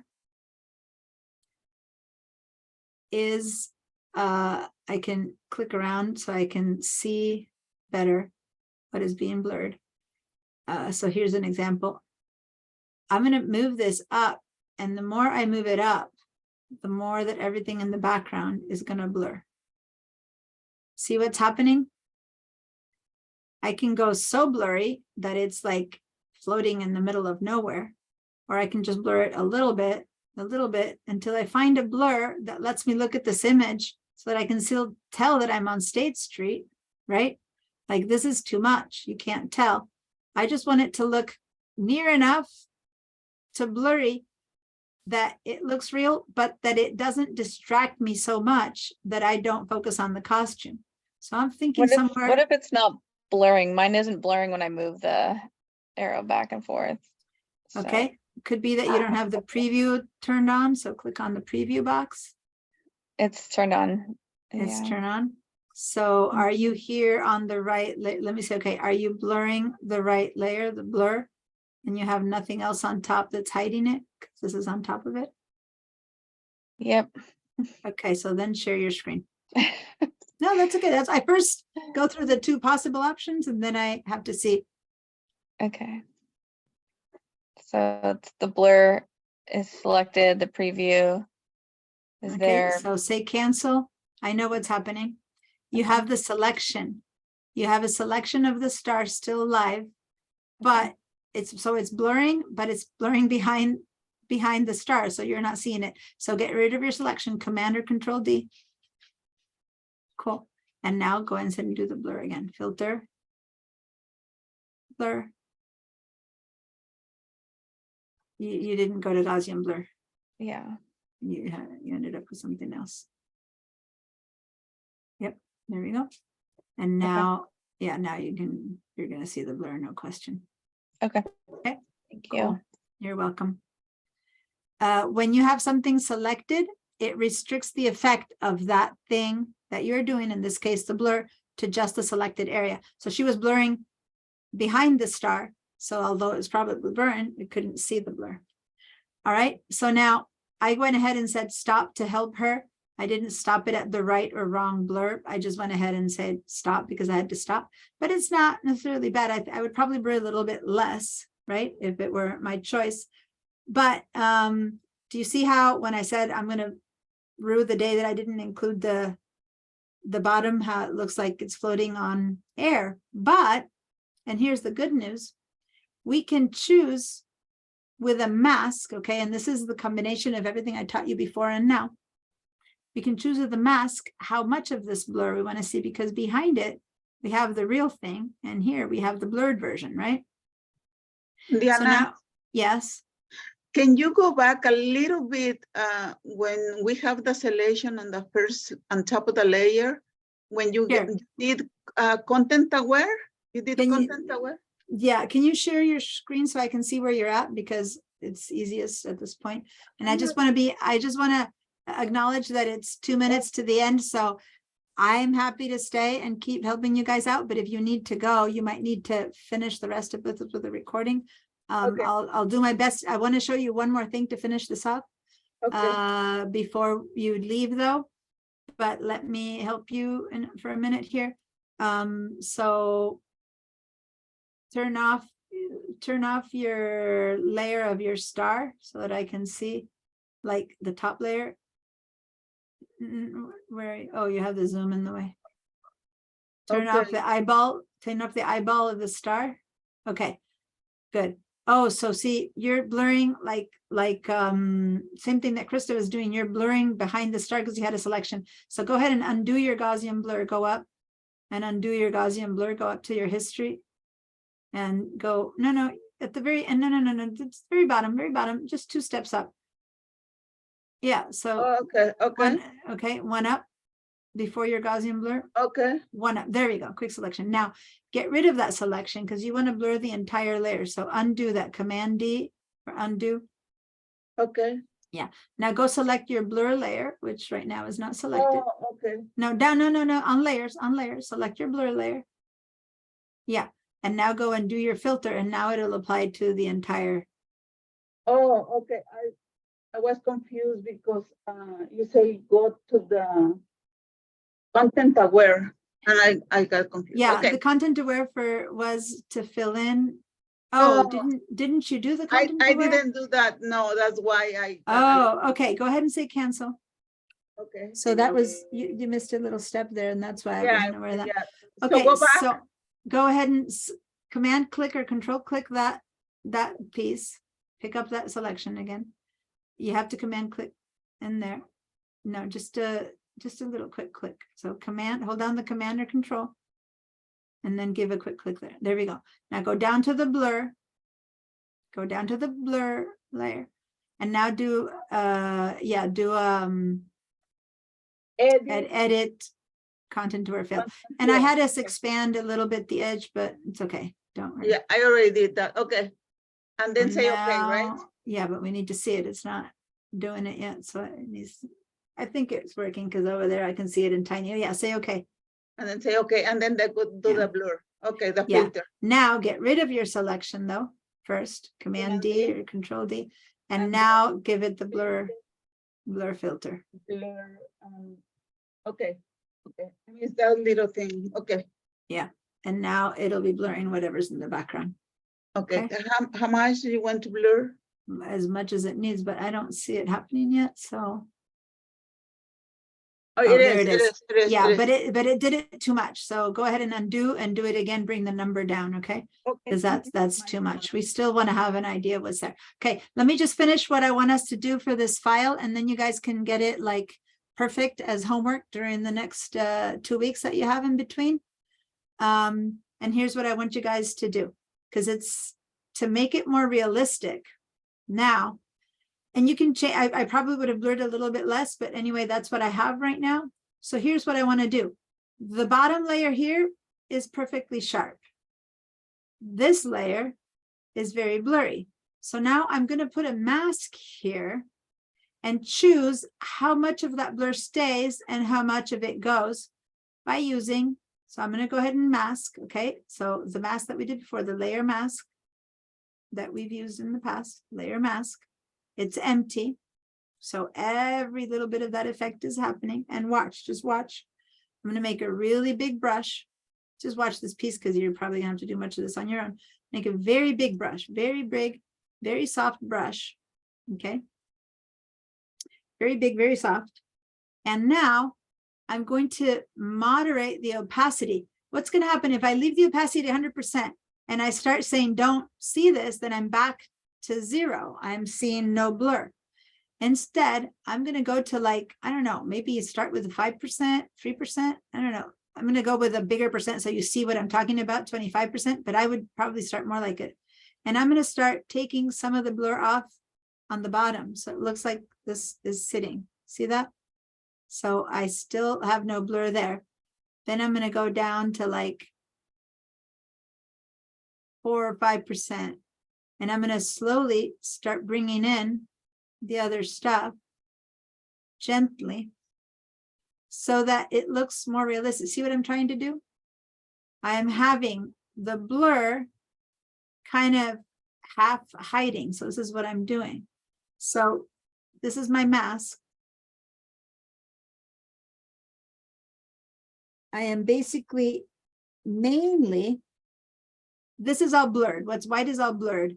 What's gray down here, I am hiding the blur and then slowly gradating it upwards. Okay. So I'm going to let in the bottom, I can make this a little bit smaller and I can just really see no blur in the front at all. And then slowly let it, like I'm creating a gradient. Now there's a way to do a tilt shift blur that could have worked. And I'm going to show you that. Or I could put in a gradient in here. I can fill this with a gradient right now in the mask if I want to do it automatic. Like I can go over here and put in a gradient and do an automatic mask. Whoops, the other way around. like that, like have it automatically masked. But if I do that, and I'm gonna show you what I'm doing in a minute. Sorry. Then I can't control where it starts and where it ends as well. And that's why the automatic mask might not be so good. So instead, I prefer, and I'm going to undo that, to do it by hand with a big brush, as I taught you before, and slowly begin to choose what parts I leave in and what parts I don't in. So I'm painting in with my brush that I want to see the front, because I want to see this person look like it's, but I want to see less of that. I'm just choosing how much of the effect I allow to go through. And I think that this between, that's the original, right? Where it was so hard to see. And this, where the effect is hiding or blurring what's there, but I'm still in a parade. I'm still in the solstice mode, but I am cutting out this creature costume. Now see, since we had a semi-correct cut, now I'm still having problems with that, but I can go fix that. I can go and get that a little bit better later. But yeah, there you go. That's an example of masking my effect with those brushes and the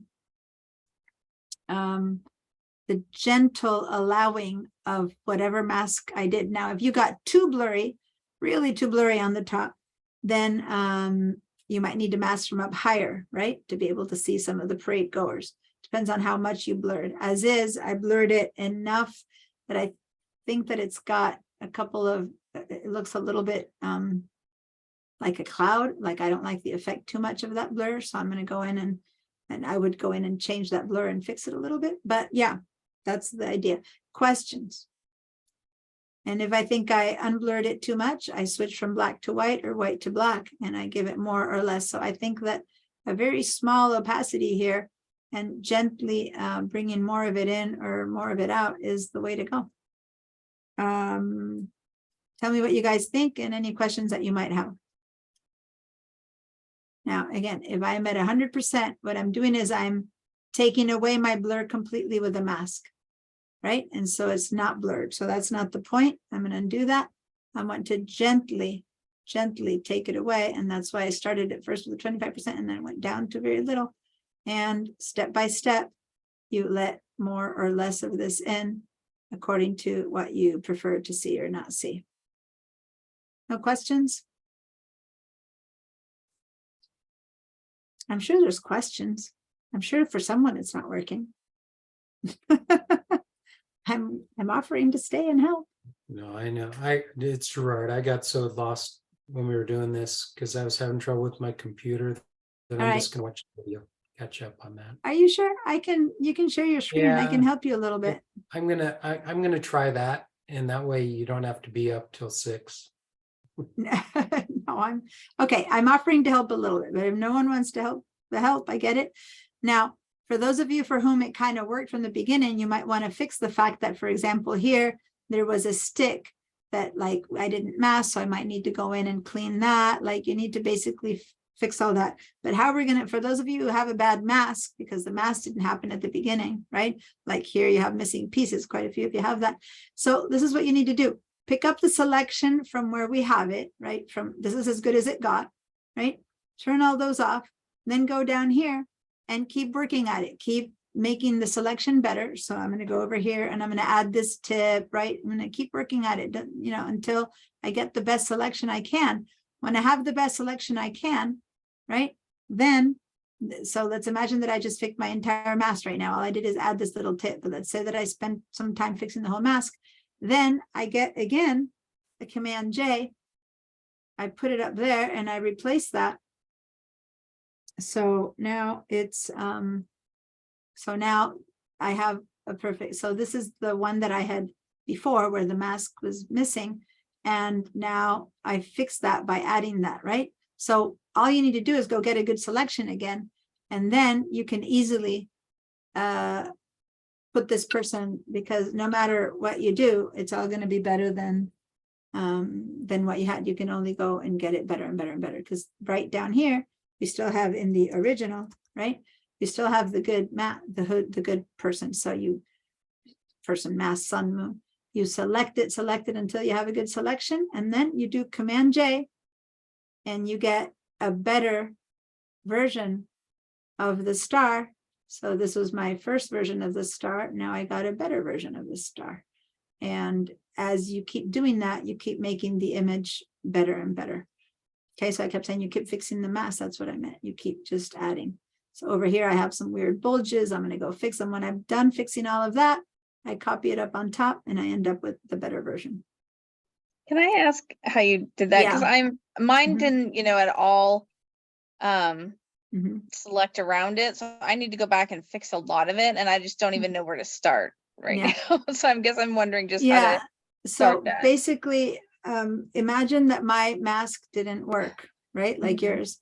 So then, yeah, this is going to be a hard choice. I'm going to do more work with selections. I have a lot of people here who've done a lot of selection work before, and I didn't start from the very beginning with you, and you are new to the class, so that's not maybe very fair to you. But with the quick selection tool, just by Okay. hand, so spend some time and just forget what's there, get rid of whatever selection you have if it's really bad, and just start from zero.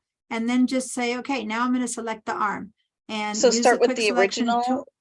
picture. Yeah, go back to Is the that- original. Yeah. Okay. And then select the arm, do your best to select the arm to the best that you can. When you're loving it and life is good, then you go and you select the body, and then you go to this arm and you go to this arm, and you just kind of keep And you're selecting using the quick one? selection tool. Yeah.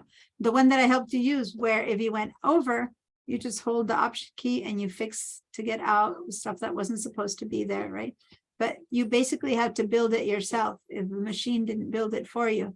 So you see, it's a very quick tool. I'm clicking and it keeps adding and it keeps adding and it keeps adding. But now and then it adds a little bit too much. So you then, like here, it added the armpit. I hold the under Option key, and now I take away the armpit stuff. Okay. Can I show you my screen? Because one section is not letting me add it at All all. right, go ahead. Okay. So I'm clicking it here to get the whole arm, and it's Yeah, not. wait, stop. Wait, Okay. you're not in the original layer. The original layer is the background layer, right? So if you're in the top one, there's nothing there to select. Now there's pixels to select. Did you see that? You were Okay. in the, so now that there's pixels to select, now go and try to select, and now it'll allow. So now I just click and it'll, Yeah, but is it click? Gosh, I'm so confused. no, it's fine. It's fine. I'm No, trying to but figure out how you to. stop. You just did it and it worked. Move your mouse up to the top part of her upper arm and click. And you need to see how it's adding it. And now click again Okay. and see how it's adding it. Keep going. But is it going around the stick or? Yeah, do I because need it to go doesn't, around the- Oh, it okay. thinks the stick is not part of it. So go ahead and add it. Click and add it. In my case, I still have to go and Oh, add the okay. tick. Okay, now there's one finger there missing. Click and add that finger. Oh, See that? okay, and then. And then if you get too much finger, later you can go in and take away from in between fingers. But right now, go grab a bigger chunk of the thing. Don't look at the details yet. First, keep adding Okay. most of the body. And then when you've got most of the body, you can save that selection, and then you can go and start fixing the fingers and little details like that. See what I mean? There you go. Okay, Now, and you- then, now- how would I okay. fix this part? Option or Alt, in your case, Alt key. Okay, And then now click only on what you don't want, but don't touch silver, right? Only what you don't want, which is what's not silver. If not, the computer gets really confused. Did you want silver? Or did you not want silver? So when you say no, click only things that you don't want. Does that make sense? So then draw yeah, it. I just feel like it's making all kinds of circles and it's not. No, following it's fine. It's fine. But let me say, this is important. For the most part, it's really good at adding this tool. But when you start Mhm. taking away, which is the Alt, if Mhm. you add and take away from this same spot a few times, the computer gets really confused and goes, well, did you want this or did you not want this? So Mm. when you see that it's getting confused like there, just let it be. It's only a little bit of the armpit. Keep adding that which it wants. Keep adding the good stuff.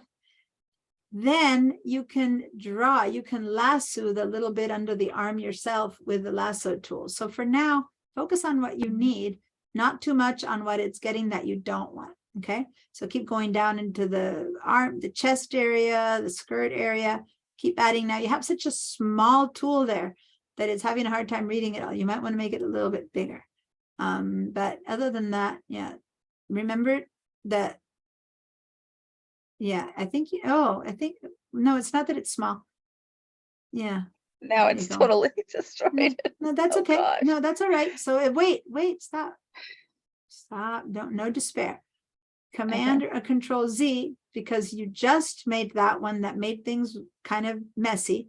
Just undo it and try again, right? Instead of having to fix so much, just, yeah, see that? Okay. Now you'll see whenever you do get one thing that suddenly is a big disaster, just slow down and say Control Z. Let me try again.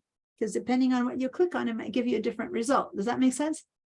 Yeah. So it's slow, and this is, I gave you the example of the easiest thing to do, and this is a really hard selection to make, right? So Okay. you're doing fine.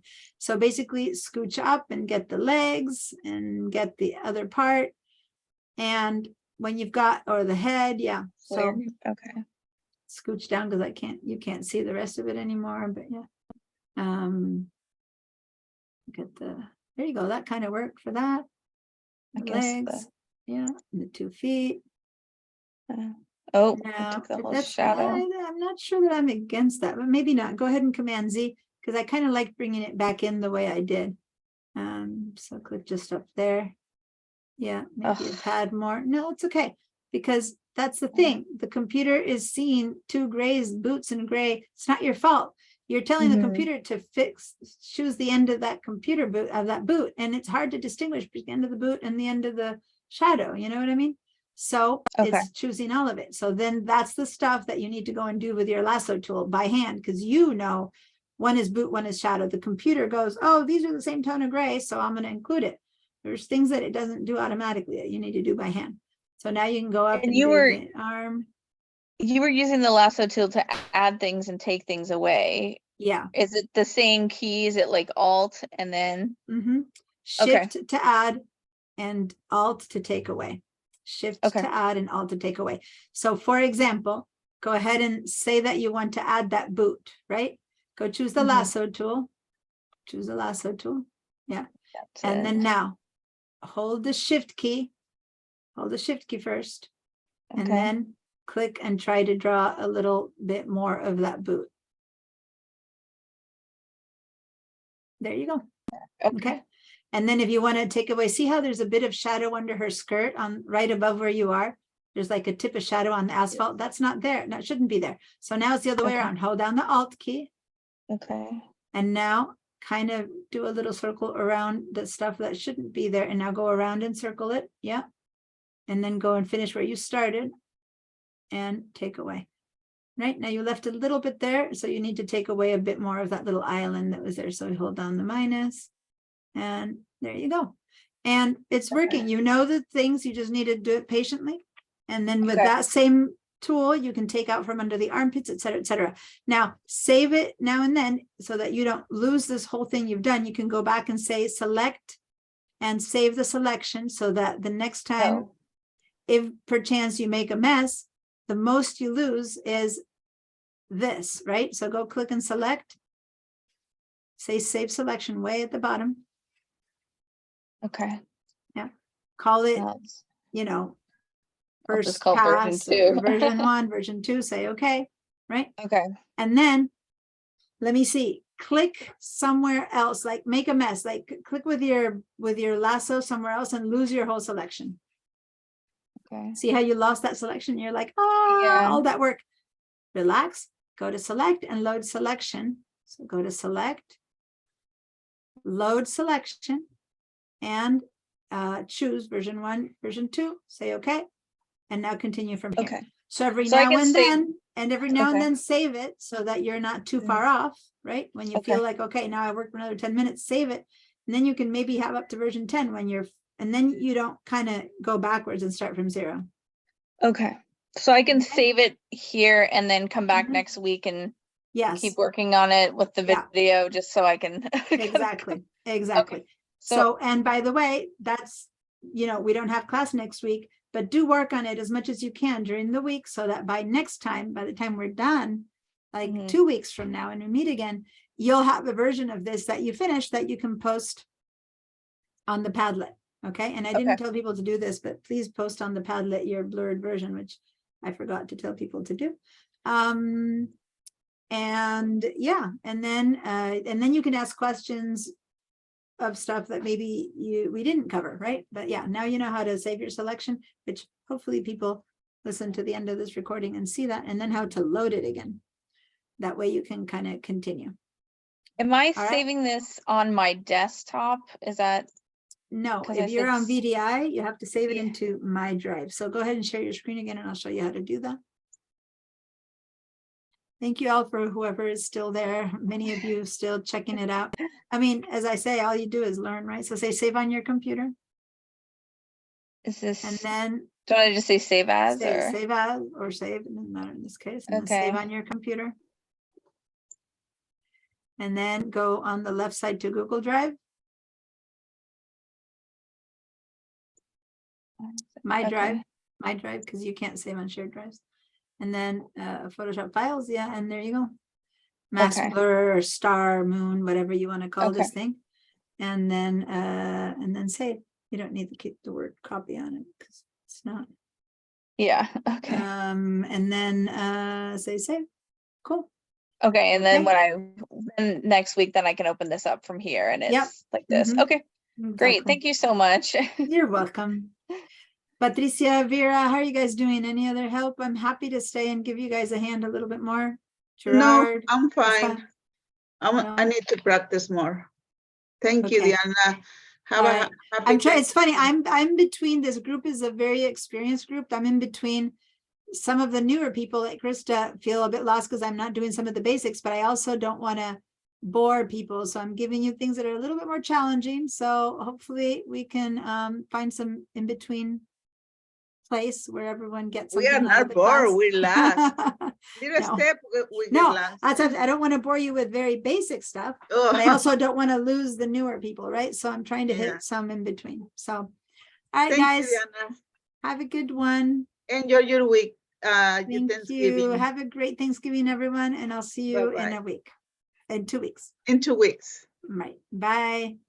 Bye, thank you. You're welcome. Bye, Lisa. Bye, Linda. Bye, Patricia. Bye, Gerard. Bye, Diana. Have a great Thanksgiving. Thank you, Lisa. Bye. Bye. You too.